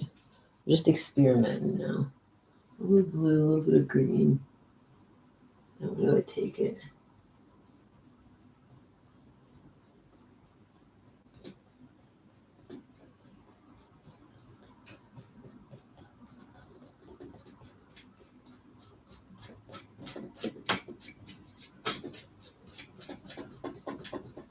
So I want some yellow, just a hint of the green.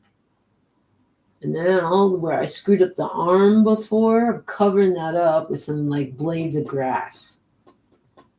And those blades of grass will be covered up again later, but it just for right now, it'll lay down like the texture. And on end, I can make them more detailed here, what we got going on. Right now, I get some lines in there, distract from where I screwed up.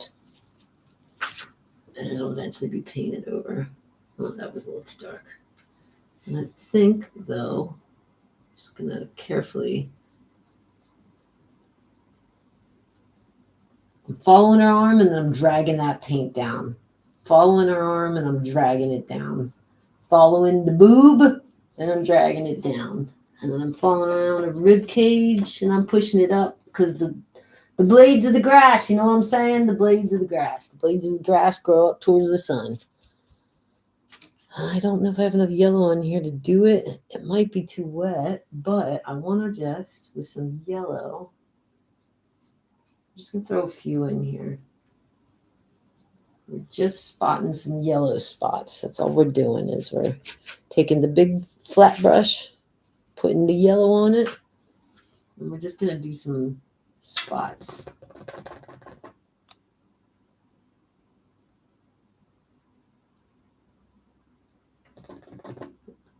Dab, dab, dab. Just a hint of the color in with some blades of grass. I don't want to go on the back. I kind of want to. I'm going to come in with the blue for that sky again. And that'll end up blending with some of this green stuff that we got going on down here. So I'll push some of that up.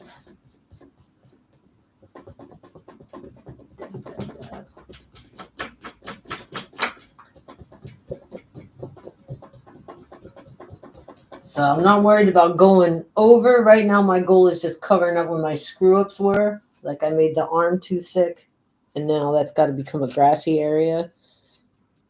Once I got it covered up with a couple of these like little blades of grass and stuff like that, and then when I come back in on the skin, nobody will ever know. They will not know my secrets.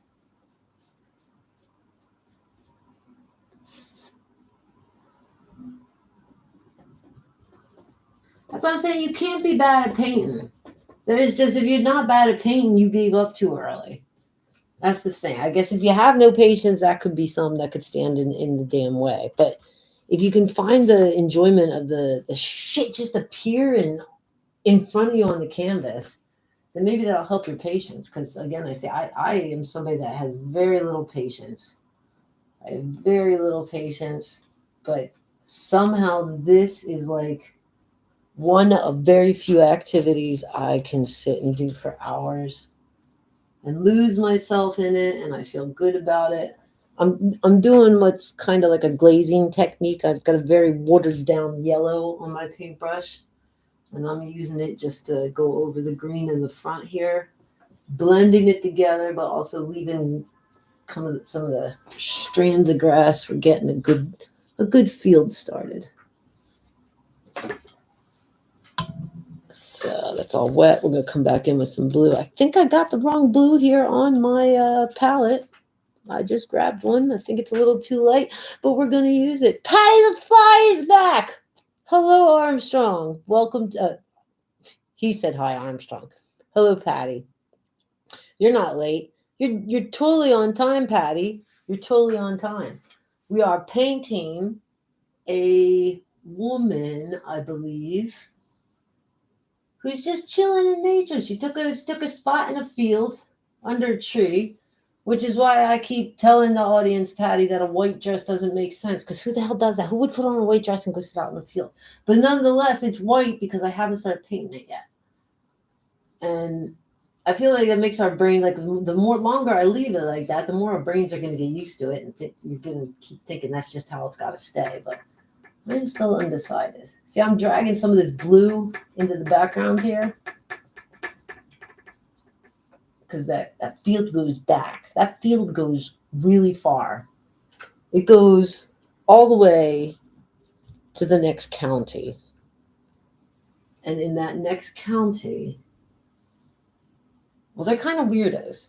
I don't want to say too much because it's not really fair. They're not here to defend themselves. But just trust me when I tell you this field back here goes far. She's kind of maybe in some flatlands. Maybe she's in Holland. This is the kind of shit that goes through my brain when I am painting. Like I try to figure out the story. I figure out what's going on. I start to name them. I have a brain that was raised on Saturday morning cartoons.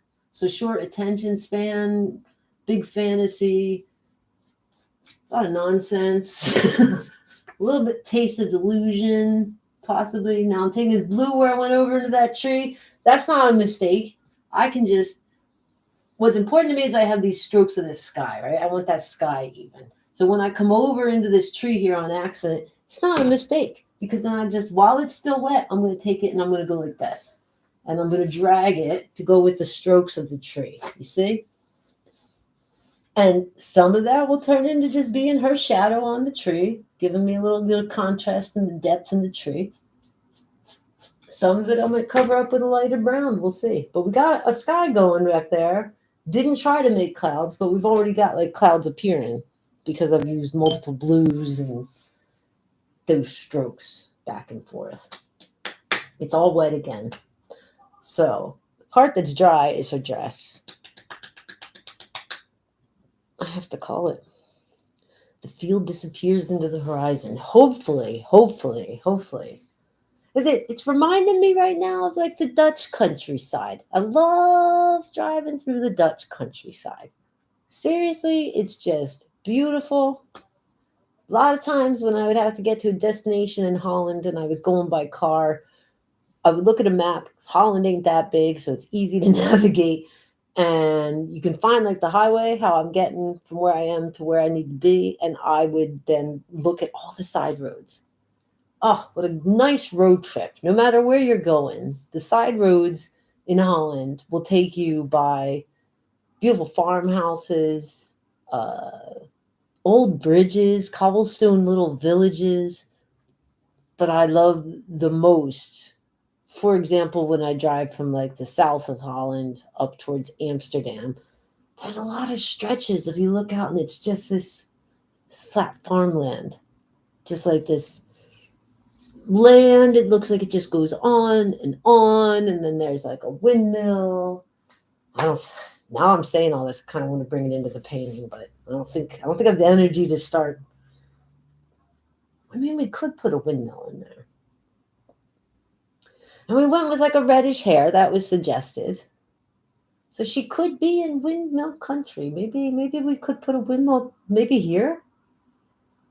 That would give a little something to the painting here. There's kind of like a hole. All right, here's what we're going to do. I'm going to take a potty break, and I'm going to think on it. And any suggestions are accepted in the comments. I will be back in just a few short minutes.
All right, I appreciate your patience. Y'all just need to know, I took a coffee break not too long ago.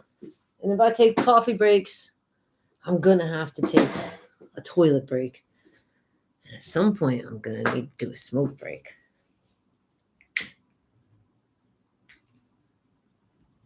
So we were debating the color of her dress. And now I'm thinking about maybe a windmill in the background. She feels like she's in Holland. Oh, in Netherlands, there are maybe a few sand dunes on the horizon. That would be North Holland, right? I guess that could be anywhere on the coast. When I think of the sand duney areas of Holland, I feel like this is too green. She feels to me like she's in the south. I don't know if that's a good thing.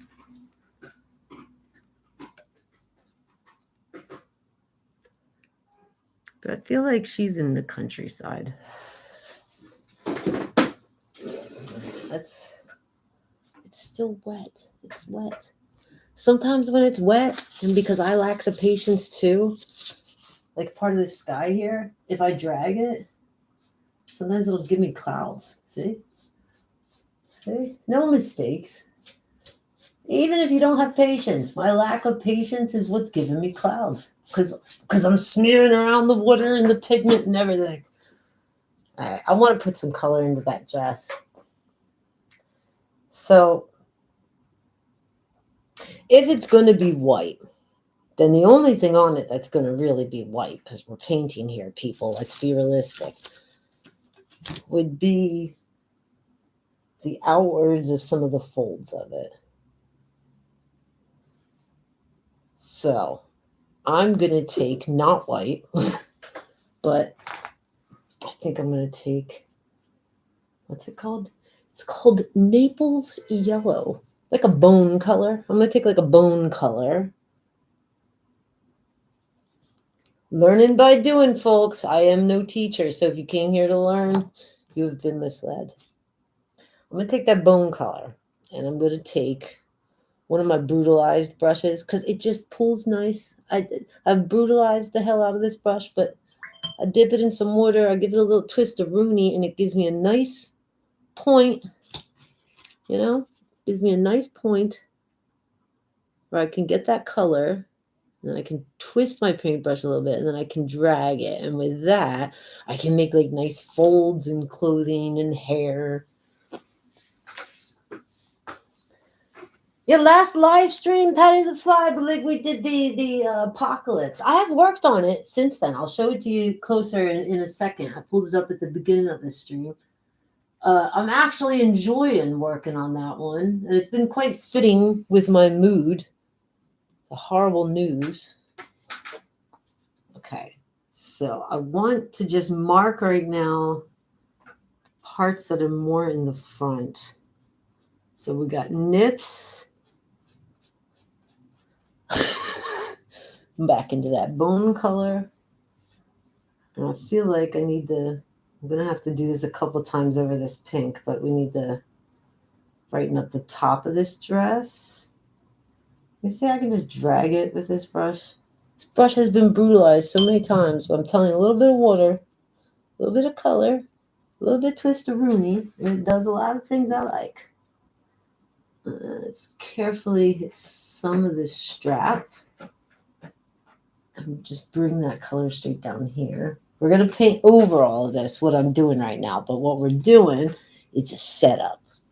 It's a setup. What we're doing is we're setting up some texture to the fabric that she's wearing, and where we want some difference, you know, we want some difference where the fabric folds, and we want some difference where the light's hitting it, and we want to give it some shape.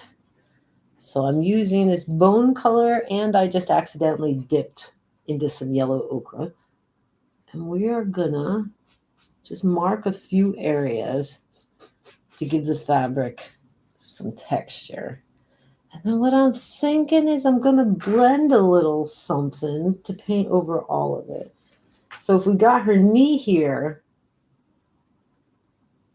how is her knee? Why does her knee look so wacky to me right now? Because I need to bring it up like this. Yeah.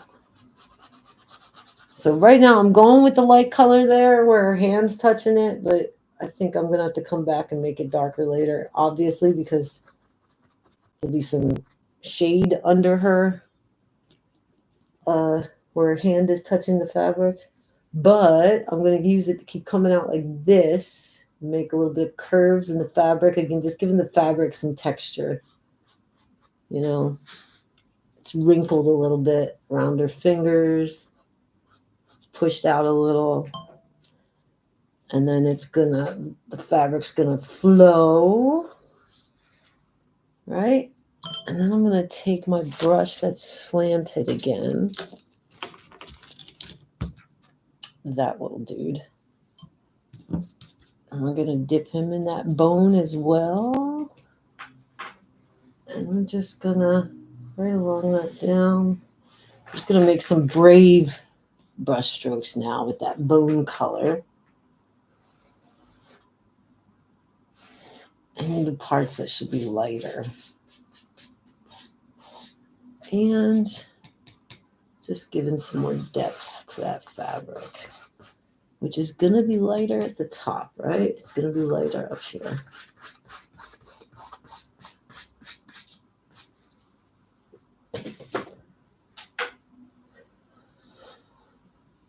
feel like her bicep is bugging me now. Attention deficit painting is what I should call this. I'm on one thing and I immediately then go on to something else. But ladies and gentlemen, everybody, this is how I paint. Deal with it. Bicep. We got a bicep. We need to, it's got to be a little visible there, right?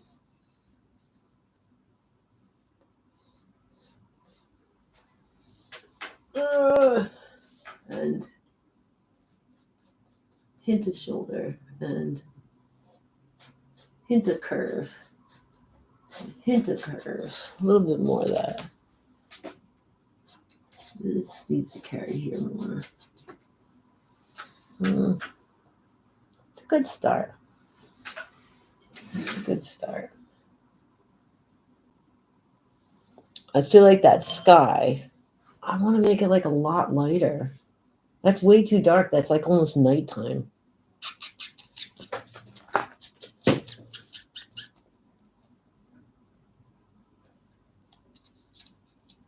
So let's just take a lighter blue, big ass brush, dip it in some water. It might still be wet. I might regret this. But let's...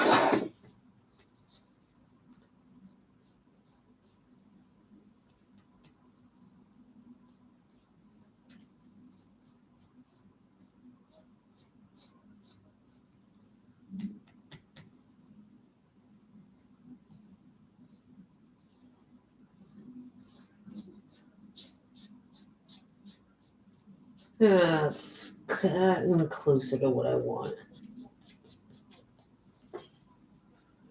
What'll happen if I just do a little dipperoonie in the water, a little dipperoonie on the bone, and then a little dipperoonie on the blue? Let's find out. Let's find out. What if we take it and we just kind of go, what? What? What? And then we blend it a little. Oh, shit. Looking like clouds. Snap. Like magic.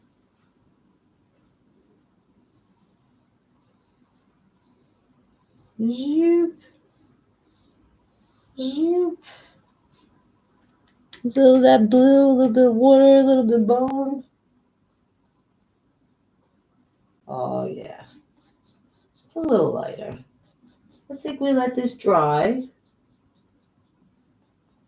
I say that, but then I'm still fudging around with it. And I'm going to come over to get, it's going to get at least another coat with a lighter blue on top of it. For sure. For sure.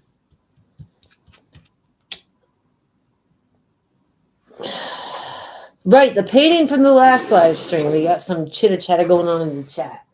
Painting from the last live stream, I believe. Was this correct? Isn't this what we worked on last time? So I've gone at it a few more times since the last time we painted. And let's see what I've done. I've added more yellows and more oranges. I've started adding more like crumbling around here. And I want more. I'm trying to get this like effect like these stones are like blowing out, you know? So I want more crumbling and the mini explosion going on down here on the earth level. And this morning I started coming in again with the blue into the clouds because I like kind of like as it goes higher, you know, you can see the blue sky through the clouds. I'm kind of liking the effect of that with the orange and the yellow. I'm liking this. This was a spontaneous thing we did last live stream. I like it. Mike Smith says, someone once said, a piece of art is never finished. It's only ever abandoned. That's so true. Like, I'm never, but I saw another artist say, like, sometimes you just have to call it. Sometimes you just have to call it. But like, I called it with this one and I said I was done. And the longer it hangs on my wall, the more I look at it and I see things I want to do to it. I see spots I'm not happy with. So The thing is, I'm going to have to call it, and then I have to give it a new home. I have one friend right now that has taken a few of my pieces of art, and I'm glad he took them when he took them, because if he left them here, I'd never be done. And it's not like so much that like, no, it's not finished. It's that you're just not 100% pleased. But yeah, like in my case, the longer it hangs here, like the more I look at it and the more I just see more things I could do to it. You could always add something to it, you know? You have to accept the unfinished state to the point where you are satisfied. Painted. I've already painted many pictures of pieces after they were beautiful in the meantime. Oh my God, me too. Me too. I have destroyed that's a good one of one I painted till I destroyed it. I love her face right now. I love her face so much. And I like the idea. I like the sky I got going on behind her. But I was incredibly unhappy with the tree. And so I decided at one point to start over the tree. And then I realized her afro was too big. And so now I have this big mess behind where her afro is meeting this goddamn tree. And the tree doesn't make any sense anymore. And now I'm angry at it. But I haven't given up on it. So if it's still hanging on the wall, I still might go back to it. Because there's something about her face I like. And I like the sky. So like I still kind of want to work with it, but I worked on this too long, and I screwed this whole area up, screwed it all up. But it's got something still grabbing me, so it's still on the to-do wall, you know. Still on the to-do. Since you were here at the beginning of the stream, let me show you this one this sweet little lady I popped out because I'm in love with her. Look at her. I'm in love with this. And I did this. That's kind of a cool thing to say. I did that. And I like it. I'm proud of it. It's hard with the light. Isn't that nice? Just went at it and just kept trying different colors, different things. I'm in love with her. And since I did the last live stream, I also mentioned it at the beginning. I took my angry guy. I woke up one morning, I hated his face, and I decided I need to do it again. And he's gone from anger to absolute rage. He's nowhere near done, but I'm getting pleased with this angry mofo. He's angry. He's raging. Rah! Why is he shirtless and angry? I don't know. Haven't figured it out. But he's pissed, man. He is pissed. And then, like, you know, just for funsies, I whipped this little lady out. Isn't she cute? She's like a purple lady. She's purple. I love purple. I was just messing with colors here. And I like her. That's all. Sometimes I'm just messing around. Here's another. I saw a picture of some purple flowers in ivy with sun shining from the background, like a forest in the background. And I was just messing around trying to figure out how they did the effect. It's just me messing around, but I like it, so I'm holding on to it. And every once in a while, I'll take it off the wall and add a little something to it, you know. The same with my pigeon. I added a little bit to him this week. I love my pigeon. And every once in a while, I just take it off the wall and add some more detail to him. But you see that sky? Like, I'm talking about the sky here. Like, this sky has so many layers.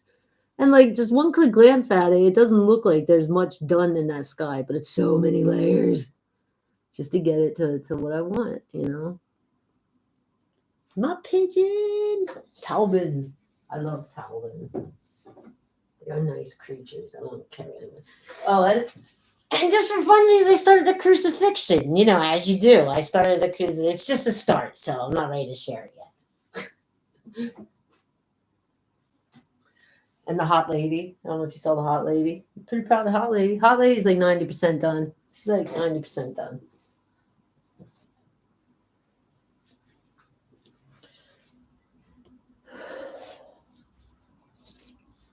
Until I figure out what the hell I'm doing with this artwork, you know, I'm still just doing it for me. But I'm happy that y'all came to join me and help me, chat with me, give me some views.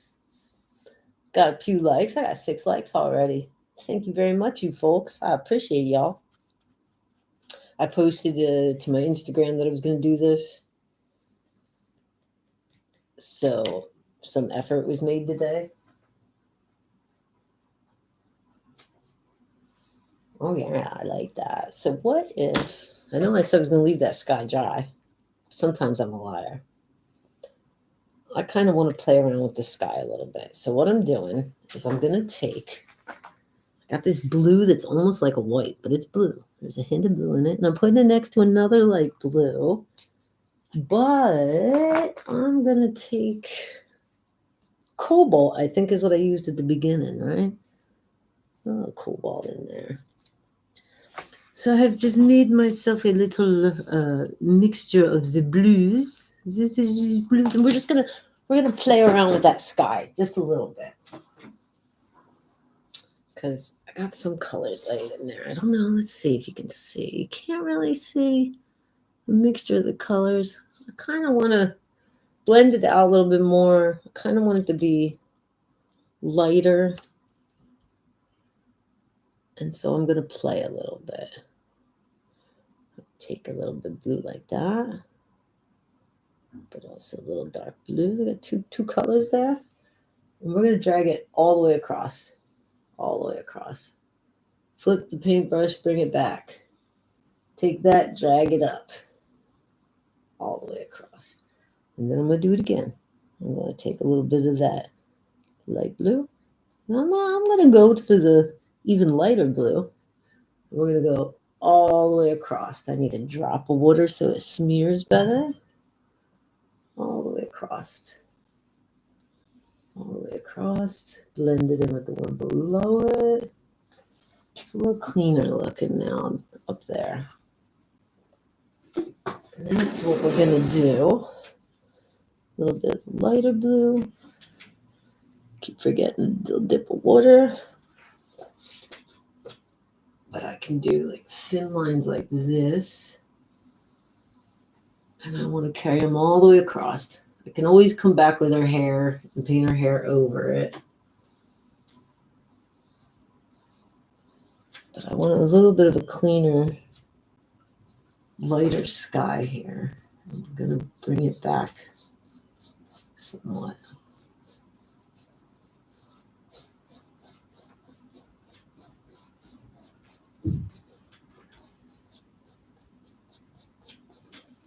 And now I'm really just playing on my palette with all 3 of those blues, putting like a little bit of each color on my paintbrush. And I'm going to whimsically place them in little stripes. Dip, dip, dip. Trust me. Trust the process. And then dip it back in a little bit of water on my paintbrush. Just a little bit of water to carry them across. Carry them right across. When it starts getting dry, the lines aren't as smooth, so dip it back in the water and carry it across. All the way across. Yep. I gotta dab in those little areas, but I can clean up the tree in a bit. The same with her hair, I can clean up in a bit. Important is that I'm happy with this damn sky color. I think I see my little pencil marks still through it. That could be what's bugging me. Oh, there's a hair. No. Oh, this could mess everything up. A simple hair. It's not coming off. Okay, so it's been painted on there. So we'll go back over that with some blue. It does help to make weird noises when you paint. scientifically proven. I don't know what else to tell you about that.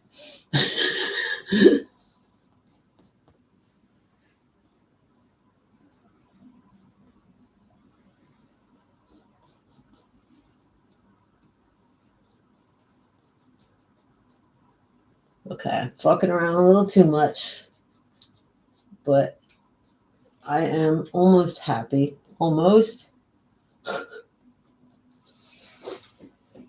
I kind of want to take that light blue and I want to carry it over.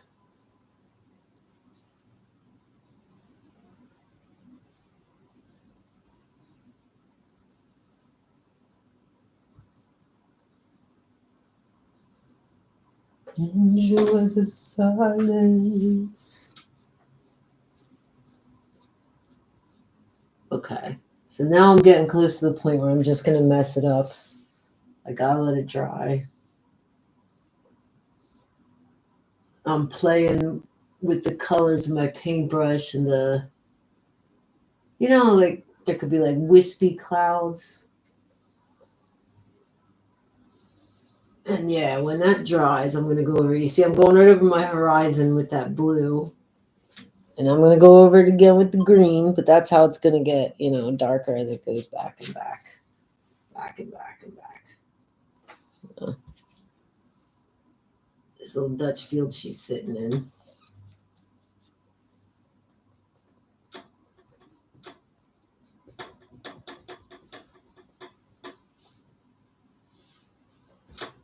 Yeah, we're not going to get this one done today either. I can feel it in my bones.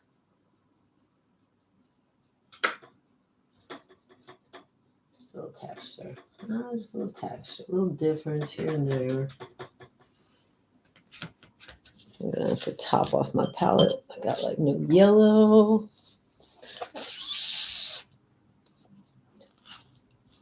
Patty says, your pictures are awesome. I don't know why you put yourself down so much. Well, I could tell you, but then I'd have to pay you like I pay my therapist. I'm just never pleased. But you saw the girl I think is pretty, so it's not that I hate everything I do, I like some things I paint. I think I probably am making like a problem. I'm probably doing the same thing a lot of people do, which is like I'm comparing myself to other people, which you should never do with art, This is like my unique creation. I don't know. I don't mean to I guess I do mean to put myself down. Can't lie. And just dabbing some yellow here and there. Again, now I'm just giving some texture to this field. That's all. It's all wet as hell. So let's go back to the tree. Get a little brave. We're going to get a little brave. We're going to take that brush with a little slant on it. Oh, someone's clicking the hearts. I love you right back. And I'm going to go into a little bit of black, which I really shouldn't. But then I'm going to go into a lot of brown. I got this brown here. So on my paintbrush, I got a little bit of brown, a little bit of black. We're going to get brave. Give it a little dippy-do of water. A little dippy-do. Let's test it. It's just not too much. Okay. So now let's go back to this tree. So she's leaning against this tree, right? So the darkest parts of this tree are going to be like where she's leaning against it back here, back here behind her. So let's just get some lines of that. And those lines, we can cover over with a lighter brown. And they'll still be there as like a dark shadow in the tree. And here's where I got to get brave and just do it. Okay. Here I feel like it's coming down like that, but also like that, and like that, like that. And I feel like we're just going to cut off a little bit of her arm there. I made it a little too thick. Yeah. I always have paint on my fingers. So if you ever meet me out in public, Don't think I'm just some dirty scumbag. I was just painting. And sometimes, you know, they're acrylics, they're water-based. Sometimes I wash my hands, like, for example, I have to go into the toilet. They don't come off. Like, you have to, like, scrub a little bit. Sometimes I just don't care. A little color is a good thing. So most of this is going to be covered up here by her hair coming down her shoulder. But still, I want to get these lines in there. How trees have, like, you know, their bark has all that texture. And we're putting more of them on this side because there's some shadow from her. But if the sun's coming in like this, I'm going to remember to bring in some light colors up here where she wouldn't be blocking it, you know? And I think just while I'm here and that blue blended into her hair, I'm taking also some of this dark brown and I'm just outlining the back of her head here. Some depth, I mean. There we go. Where it meets, no? And then where it's really touching the tree, it's going to be dark, right? So that's why I got to get brave. Just do it. And now I'm going to get random. Just random little lines, just using, I'm going to take what's on the brush, right? I'm going to add a little bit of water to the brush, but then I'm going to kind of run it like this, getting all the color to the tip of the brush, you know, kind of like smearing it. And I'm dragging the color to the end of this odd little brush. And I'm going to use that to just randomly, the lines in the bark, you know. And again, we're going to cover this all up later with another brown, but we've got some depth. I'm dipping back into my brown and just a little touch of black in it. And I'm just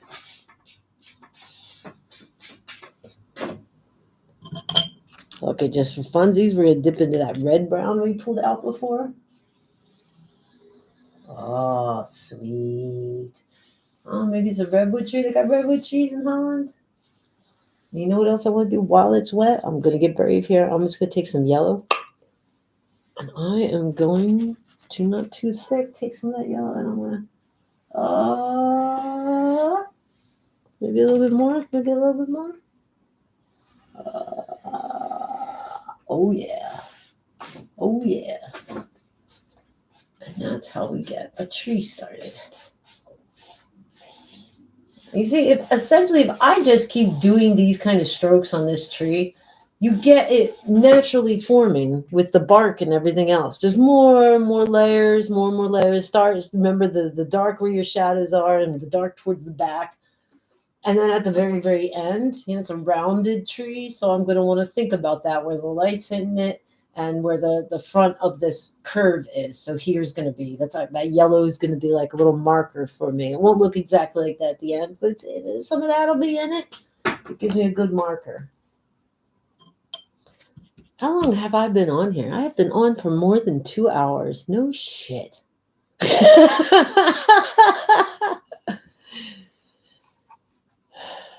Doing it for you is healthy, Mike Smith says. What is painting? I think the painting is good for me. I think it's healthy. It's such a good outlet. Shadows are a bit bluish in color. You can see from Holden's hair that your bluish shade looks like a shadow on her hair. Yeah, I like that. I'd use the brown there just to like line it up. That was another thing I had to learn over time, like to always go over. Like, it's not about like when you're a little kid and you're trying to color and stay in the lines. When you're painting, you know, in nature, the colors do blend. They do kind of run over. Like the white dress would reflect some of the green and some of the yellow. And yeah. So with things like that, like the sky in the background, I'll totally bring it into her hair because, yeah, the back of her head would be darkened in a bluish way. That's why the lady in the middle of the wall works well. I'm in love with her. She really came out of nowhere. Like, it's not often I do a painting in like a day or two. And essentially I did her in like a day or two. And that's rare for me. And like, I think I love her best. You know, no offense to the rest of you pieces of art. You're doing your best up there, but yeah. This is just messing around. That's all this was. I did not have like the clear goal of I want to paint this or that. Like I started messing around near her eyes. And I think I started with a little bit of orange on this like electric blue background, and I liked how it popped. And then I said, I wonder what'll happen if I put a little purple in there. And I liked how it popped. And so I, oh, what'll happen if I put a little pink in there? And I liked how it popped. So I just kept going, and that's how she came to be. So it seems I can be pleased with my artwork. I don't know, is she done? There's a few spots on that face I want to touch up, but very carefully because I don't want to overdo it. I really just like the effect of her. Bluish color creates the dark character. Yeah.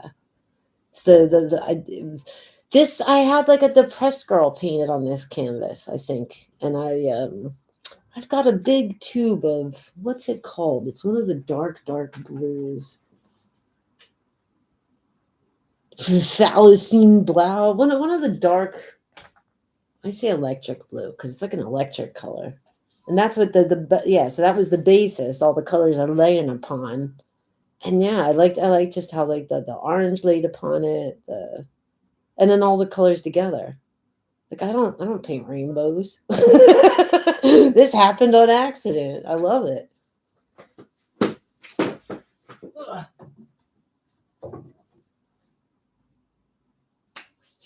Yeah, so sometimes I can be pleased. I can be pleased sometimes, you know.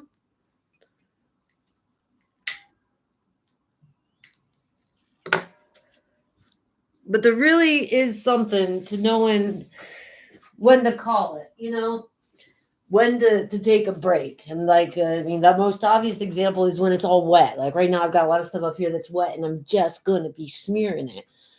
And like with my angry guy over there, I spent so much time trying to make him so angry. I ended up really smearing, and I couldn't make out the wrinkles in his nose that I wanted. And when I let the whole thing dry and I went at it again, painting on top of what's already dry there is also fun. And you can too manipulate it, and you get a different effect. Then right now, as it's still kind of wet and it's semi-dry, and I lay a color on top of it. Once it's been completely dry and you lay the color on top of it, it's a completely different effect, and it's fun. Yeah, I'm really liking him. He's not done. But yeah, so sometimes, yeah, I'm learning. I gotta stop, let it dry, hang it on the wall, take a break, and then come back to it. I got paint on my Pippi shirt. Oh no. I worked on Medusa a little bit too recently. I'm digging her eyes. I went around her eyes with some pink. I envisioned making her prettier, but I'm not quite there yet. But I'm thinking some eyelashes are still to come. I can make that upper lip a little bit more visible. She's not happy. She's not happy that this was done to her, all these little snakes upon her head. Yeah, grumpy. She's grumpy. Wouldn't you be grumpy? Wouldn't you be grumpy if somebody put a curse upon you that changed your hair into living snakes? What the hell is that even? I think you'd be grumpy too, you know? She got a raw deal. When I decided I wanted to paint her, I got fired up about that story. I didn't know the story. We've all seen the artwork of Medusa and the woman with the snakes for the hair. And then, you know, sometimes when I'm painting something, I do that. I like the research, or sometimes I'll research stories, and that'll give me an inspiration to something to paint. But her story, she got a raw deal. She had an affair with someone, and some other broad got jealous and laid a curse upon her. That is just not cool. It's not justice. It's not fair. What happened to the guy? What happened to the guy? Poor Medusa. Of course she's grumpy. She got a raw deal.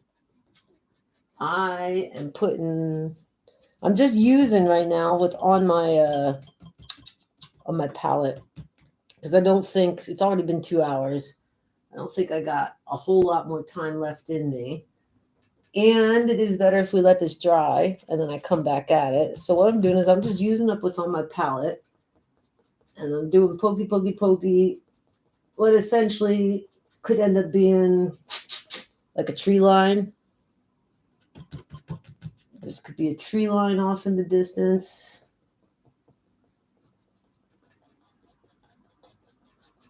Maybe it's just a field.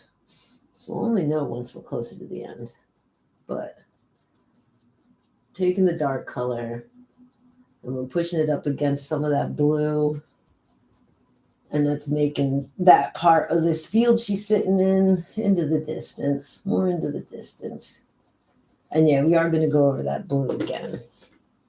But I think first, once it's dry, I don't know if I'm going to do a hint of sun. I might, assuming the sun is over here, I might make some clouds more prominent and put the hint of sunlight in them by just kind of like dabbing some light yellow onto it.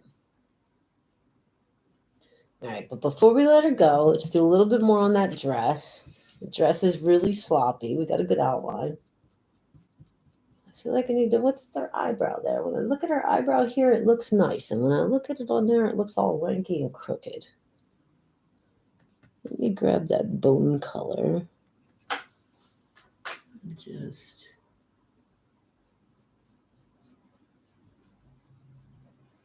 Let me just kind of frame her face a little. Oh shit, we got a little green in there. That's fine. That green. We're going to use it. Happy little mistake. I didn't wash my brush enough and there's some green in there. So we're going to use that green like that. Just feel behind her anyway. We'll come over that with her hair. And we'll bring it down here because you would see. Yeah, fuck it. We'll use it as the shadow. Maybe we can put a dab of that green on the lip. Uh-oh. Uh-oh. Happy little accident. Uh-oh. We'll use that green as a shadow under her eye. Uh-oh. It works. Painting is magic. It's wizardry.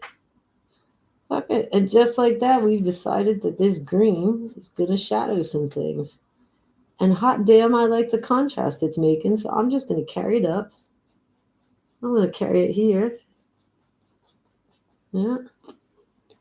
And then maybe some bits of that grass will be peeking through her hair, because it's off there in the background. I'm liking her face now. She's starting to look cuter.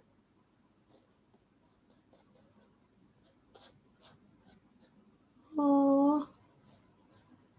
Aww. Yeah. Okay, so if I'm using the green as a shadow there, then I need to bring a little bit of shadow down here. I'll just bring some of that green in the shadow of her armpits. And okay, let's just use it. We're using what's left on the palette right now. So why don't I just line her arm there, carry it down a little. Line her arm there, carry it down. Well, she's kind of cute. We got a really good start today. I'm still open to the idea of putting a windmill here or something. I feel like the 60 y'all watching, any of you could chime in at any damn minute. Do we need a windmill here? House in the distance? A mountain? No mountain. We already decided. She's sitting in like a Dutch field. This reminds me, I don't know. There's something just about how it's flat and it goes on and it's green and it's clean. It feels like Holland countryside to me. Also, I'd like to get to the Holland countryside. God damn it. So it's flatland. I want to attempt a windmill maybe here. Maybe. I might be getting too ballsy. I've tried to paint them before. I mean, if it's far off in the distance, all I got to do is get the basic essence of it, like the shape of it. And if I'm going to lay it in there, it's a good idea if I lay it now, because I'm going to cover it anyway with some blue so it looks more in the distance. I don't know. Doctor Who's ship. Patty the Fly says Doctor Who's ship. I don't even know. Martin Vandenberg said very clearly, please no windmill. And when a man with a Dutch name tells me I am not to paint a windmill, I will respect that. I will respect that. Martin Vandenberg. Yeah, what then? What? You got any ideas? Or am I leaving it just as a field going off in the distance? I'm just saying, because if I want to place something, I kind of want to place it now. We're going to let this like dry overnight and come back to it. Maybe I'll come on tomorrow. I want to come on tomorrow morning, early in the morning. A TARDIS. Patty. Patty, you did this to me before, and it looked fantastic in that piece of art that I did. But I don't even know what Doctor Who's ships looks like. Yeah, something small. And I mean, if I was going to do the windmill, that's what I was thinking. I was really literally thinking like that big. It's way back there. But something small is correct, Martin Vandenberg. That is what she said. We want something small. Something small. So what we got, let's work through the story, and maybe it'll help us come to what if or what we need anything, you know. The blue telephone's on. I am not putting a telephone booth in the sky, Patty the Fly, although your suggestion is very much appreciative. Keep coming at me with the weird ones, because one of the weird ones might stick. I'm a fan of weird. Something small. So she's a chick, right? We know she's in a field. We know she's contemplative. Now I will be working more on that face. So that face could end up looking more serious, more sad, more relaxed, whichever direction we want to go. We just got a basis here right now. She looks to me like she's looking down. So she's either tired or she's relaxing or maybe she's contemplative, right? But for whatever reason, this broad put on a white dress and said, I'm going to go sit in the grass in a field. There's probably poop all over the ground. Against a tree, which also we have to know is not, very comfortable. Like, I've sat against trees. It's not very comfortable. But nonetheless, this broad did this. So it looks like she's in a barn, a house. A house just feels too simple in the distance. Or do I go into more trees? And we just let it keep going. I'm impressed by your droughtmanship. The angry guy would make a splendid. Yo, Mike Smith, I too thought Angry Guy would make a great album cover. I don't know if you've ever heard of a band called Downset. They're from California. It's hardcore. They've got this song called Anger, and I love it. It's one of my favorite songs, and it's the song I hear in my head every time I paint that. Do you know that song, Anger by Downset? Anger, hostility towards the opposition. It's got this great bass line. Good stuff. That's what I hear through it. And I too thought he would make a good album cover. Let me get him done first, and then I'll start pushing him on my musician friends. We'll see if we can make that happen. make Armstrong's art an album cover. All right, well, we didn't come to any decisions. I don't know, maybe it is just the field. Maybe, once she's dry and we start coming into more detail, in this field, we place some little flowers. We place, some little flowers and stuff, some little plants throughout the field. But maybe, I'll bring in some darker lines. Not mountains, because we've established she's in flat country. But just some subtle hills, if you will. And those subtle hills, we can bring in more different shades of like blue and green. And that it's just going on and on and on. That kind of works with the idea of her being like contemplative. You know what I mean? Like she's seeking solace and she's letting her mind wander. And In the same way, the land wanders on. At least this is the bullshit we can tell people when I put on an art show in a gallery and I'm trying to sell it to some rich douchebag. This is the deep backstory I need to have ready.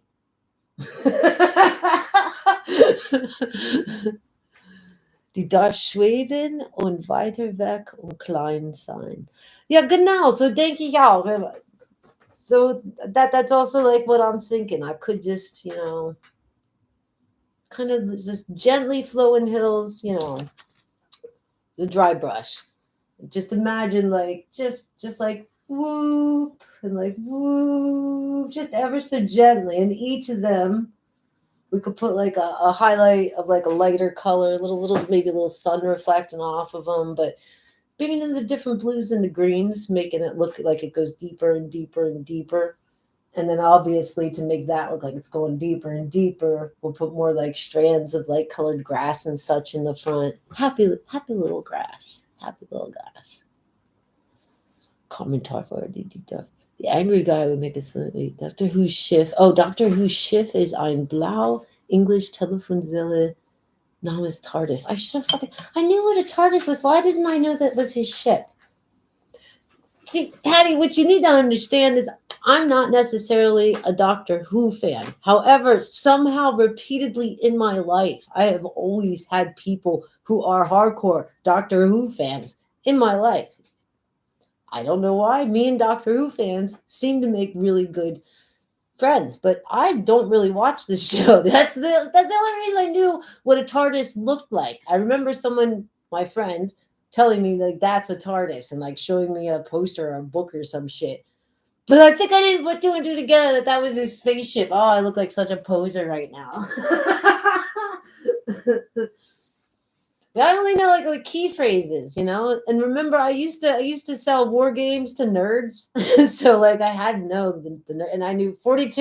It's the answer to everything in life and stuff. So I just knew like the catchphrases and this stuff because I'm a poser and a salesperson from training from years, trying to train that out of me.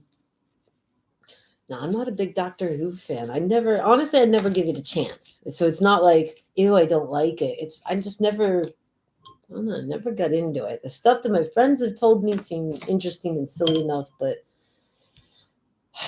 if I'm honest, a lot of British entertainment kind of annoys me. Like it, of course, I like Monty Python. It was fun when I watched it when I was like 16. I don't really feel a need to watch it again. Probably wouldn't put it off if it did come on. It probably would make me chuckle, but it's not on like my top 10 of funny. And I don't know. I mean, British entertainment just doesn't do much for me. I've worked for some British companies, and that voice, that accent, sometimes angers me. Sometimes it sounds eloquent and beautiful, and it makes me want to follow it. But a lot of times it angers me, stirs up bad memories. And, yeah. Why am I talking about the British now? God damn it. Okay. What did you say here? Commenter for her, Datsu, young girl. I'm confused. Check out Jake Thackeray's songs. There is a lot of his stuff on YouTube. Start with the blacksmith and the toffee maker, the lady under the tree reminded me of this stuff. Wait a second. One of you last time told me to check Ren out. Was that you, Patty? The musical, one of y'all told me the last time we did this live stream to look up a German artist. I think I want to say his name was Ren. I think that was you, Patty. Wasn't it you that suggested that to me? That singer guy. Anyway, I did. And into it. Dude, definitely freaking talented. I ended up like watching almost all of the videos he has on his site. Can't say like his music necessarily like spoke to me and is like my favorite new artist, but he is talented. He grabbed me, kept me entertained, and impressive, very impressive. Could go all pre-Raphaelite and add a castle. Oh, Mike Smith, the temptation to add a castle is always there. But yeah, she could be in Ireland. She's a redhead. And it could be like castle ruins, like, but just the hint, right? We're not going to go hog wild, right? We're talking about like the castles, weren't they, historically speaking, they were built on the top of mountains and such, right? So tiny hill, maybe because it's so far away. Tiny hill, maybe just the hint of like a tower or castle, some kind of castle ruins. Oh, I like this idea.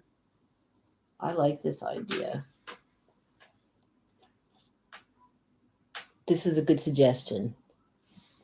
Check out Jake Thackeray's song. There's a lot of stuff on YouTube. I start with the blacksmith and talking to the lady under the tree reminded me of his stuff. I've never heard of him. Jake Thackeray. I don't think I have. Let me not lie and just take a look at his name. You say Jake or Jack? Jake Thackeray.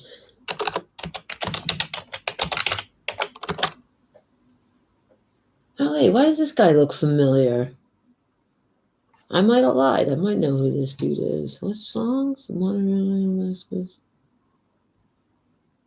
Ballad of Billy Kershaw sounds like something to me.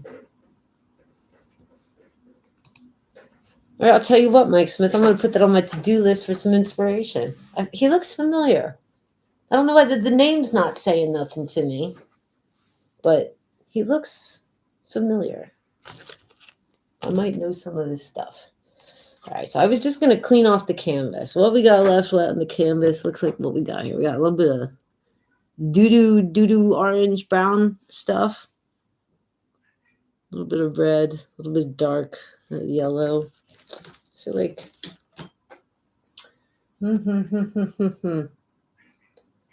I kind of want to put a little bit of... I don't want to be on here for too long, but we're going to take a bone color. And I'm going to just kind of do a wash over her dress a little bit. Just kind of cleaning it up just a little bit. I say a wash because it's going to be a really diluted bone color at first. I'm diluting it. So it's real liquidy. And I'm just going to kind of wash it over some of the big parts.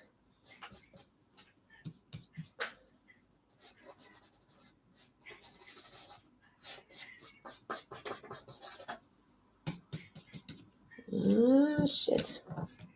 Got yellow in there. God damn it. It's okay because I'm going to put it down here in the curves.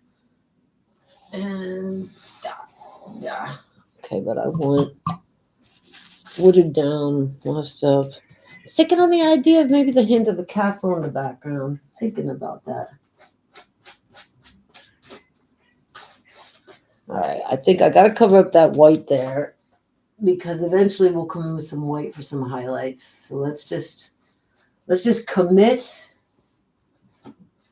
to a sort of cotton color. Like I want to start to kind of clean up a little bit of the mess we've got going on.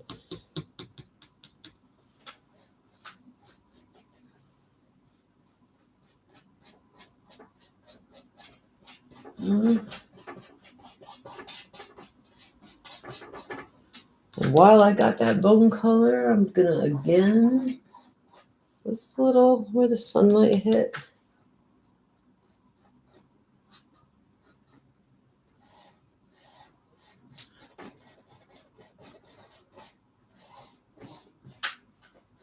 Now we're starting to cook. I need a light. I need to clean all my brushes tonight. They are such a freaking mess. Bone. So I'm actually going to take this bone and I am going to add a spot of white if I got it here. I got a spot of white. Titanium white. Shoot me down, but I won't fall. I'm titanium.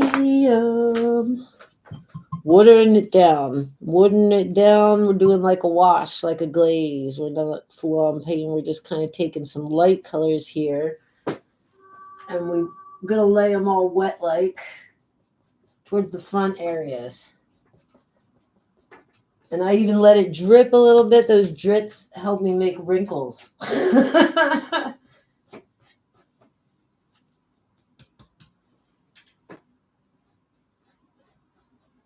So some of that green where I went over, I will use as shading. And the same thing over here with some of the tree where I went over onto her. But right now, I still want to bring out what's going to be more towards the front, which will then highlight with much lighter yellows and whites. And then I can come in and make the wrinkles a little bit more, the folds more visible.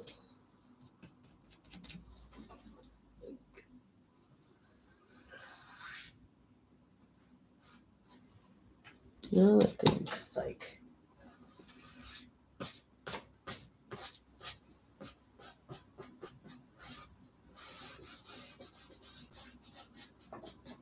So for our first coat, not bad.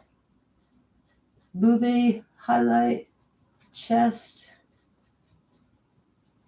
arm, not all hidden there. Pull some of this. Don't forget to put it up here too. Lighter areas, and we can perfect that all later. Right now we're just kind of laying where some light's gonna hit.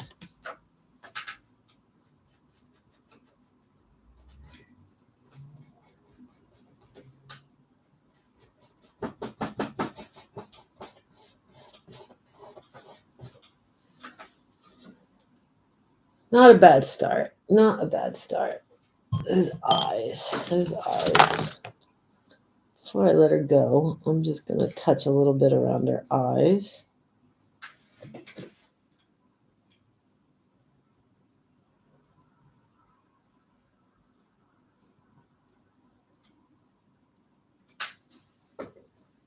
I always do the eyes way too big. I always over-exaggerate them. I don't mean to. The first step to a cure is admitting you got a problem, so that's what I'm doing. Yeah, so I think we've decided we're gonna castle. I'm thinking over here. Maybe just a little bit off. Maybe like a little hill. A little something. I'll break up the sky. I'll break up this vast abyss here.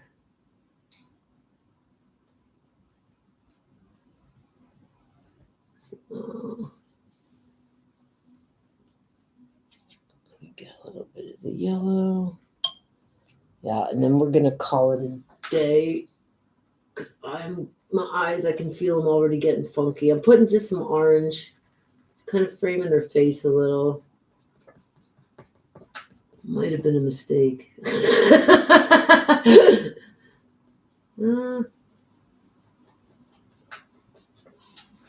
like that orange. I'm using a lot of orange lately. My cat is going absolutely crazy in the next room because there are birds out on my terrace. She does that like it's not a normal meow. The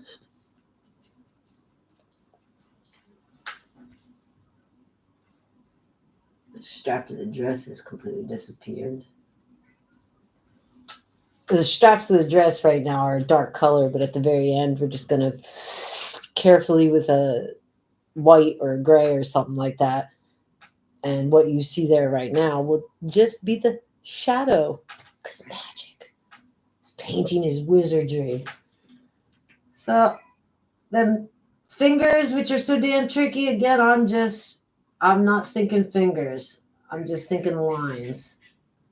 And all of these lines, I just every once in a while go there and they will eventually make sense. And I'll have clearly visible little fingers. Maybe I take a light and I go where like knuckles are. Knuckles. And I take that bone color and I like the closer part here where that thumbs are a big pain in the butt. And I'm going to take that bone color and I'm just going to closest finger, another line. Taking that bone color and I'm hand defining. Taking that bone color and I'm going back to where that just a hint of a bicep, damn it. Just a hint of a bicep. All right. So I think that's what we're going to do for today. I keep saying that, and I keep saying little things. I'm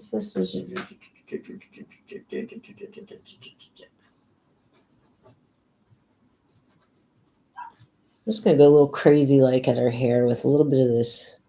Again, using just what's on my palette, the yellow.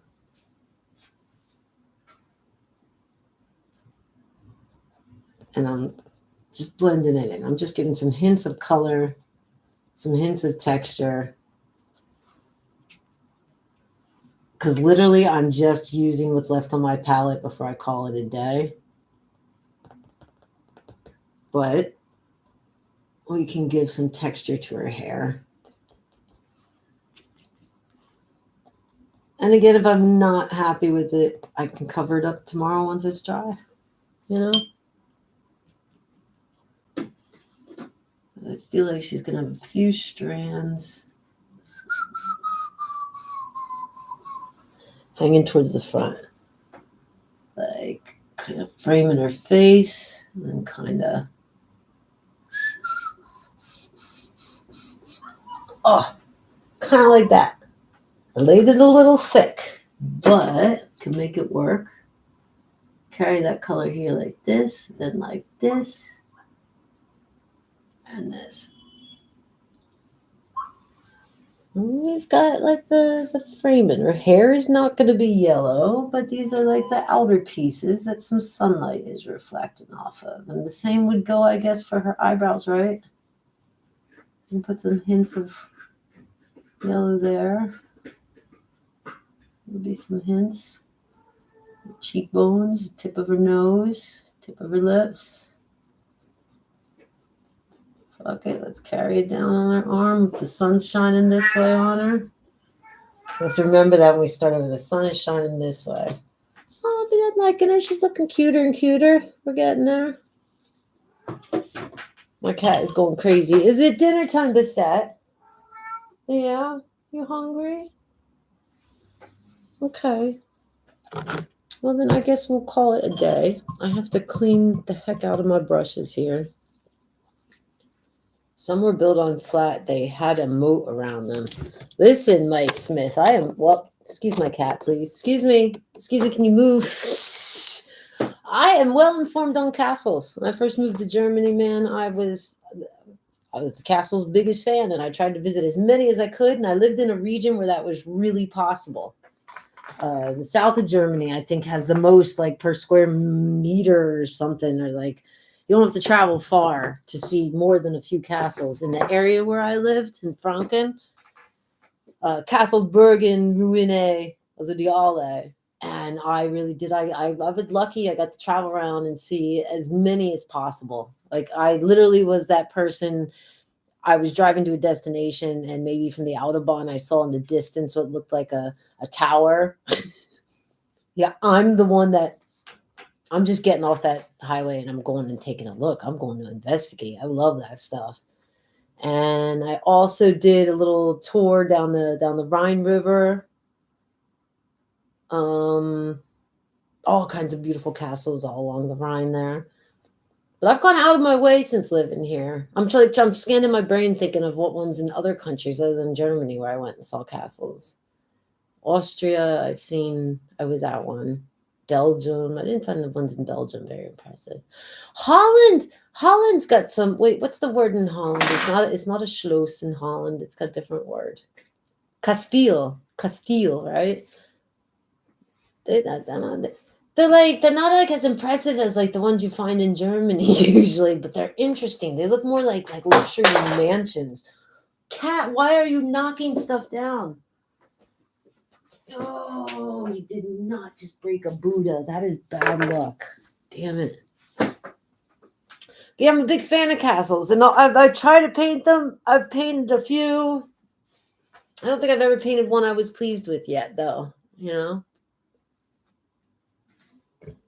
but I like the idea of putting one in the distance here. I just need to figure out: do I want to?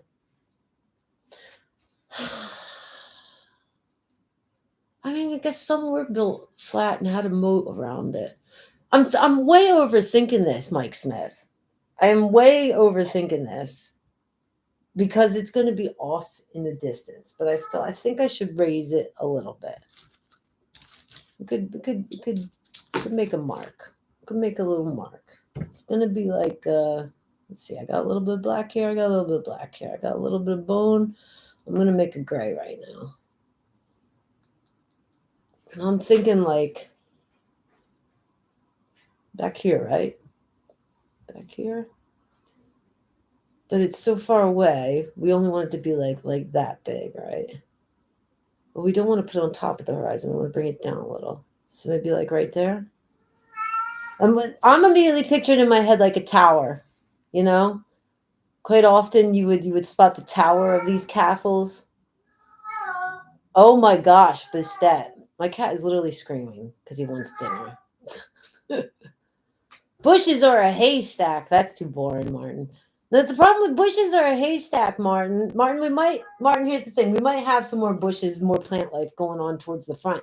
But off in the distance, you wouldn't be able to really tell if they were bushes or a haystack. And if I do a haystack, then it makes sense that I put cows or something out there, right? I'm glad we're discussing this. I like this, discussing the options. I was just getting ready. I was just making some gray, and I was just going to mark. First, I need to go yell at my cat. I can't believe he's doing this. Bistet, what the hell is your problem? It's not dinner. You need to wait. Okay. Before I get out of here, we're going to take a chance. We're going to say, first let's horizon. Oh, my cat. Okay. Bistet's going to help us paint now. So that's the horizon. I'm going to put, I want to raise it a little. I'm going to make a little hill, a little hint of a hill. Just a little hint of the hill.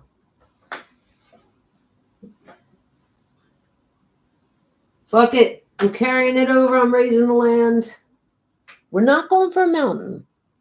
Maybe we're not in Holland anymore, folks. Maybe we're not in Holland. Maybe, maybe we've moved on, and wherever we are, there's like just a hint of hill. It's still primarily flat back here. And these little hills that I'm just kind of drawing in right now, we'll make them like a dark blue color because they're really far in the distance. But I am thinking just the hint of a tower, just the hint of like a castle tower. You know what I'm saying? Just a hint, just a hint. My cat moves my camera. Okay, I'm just gonna go for it. There's no way around it. With a hint of a tower in the distance back there, and I think it's gonna be like right about here.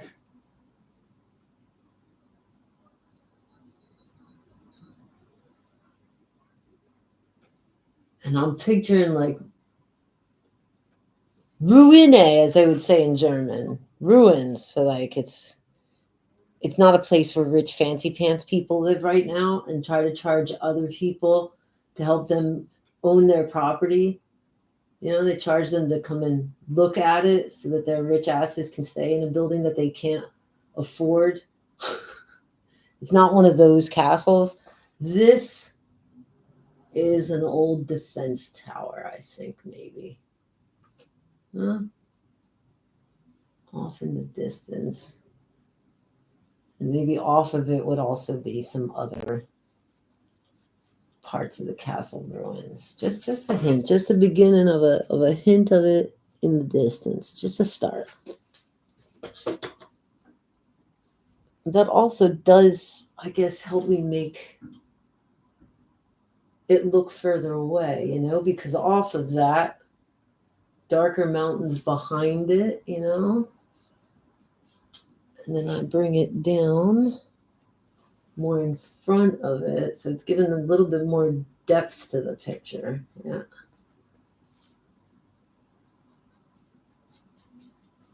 And then I'm guessing it would be like there would be some loose stones, so I'm gonna just put some spots on it to give like an effect of like stones until I go in at the end and do some great detail. But for right now, let's just highlight like some little parts of it.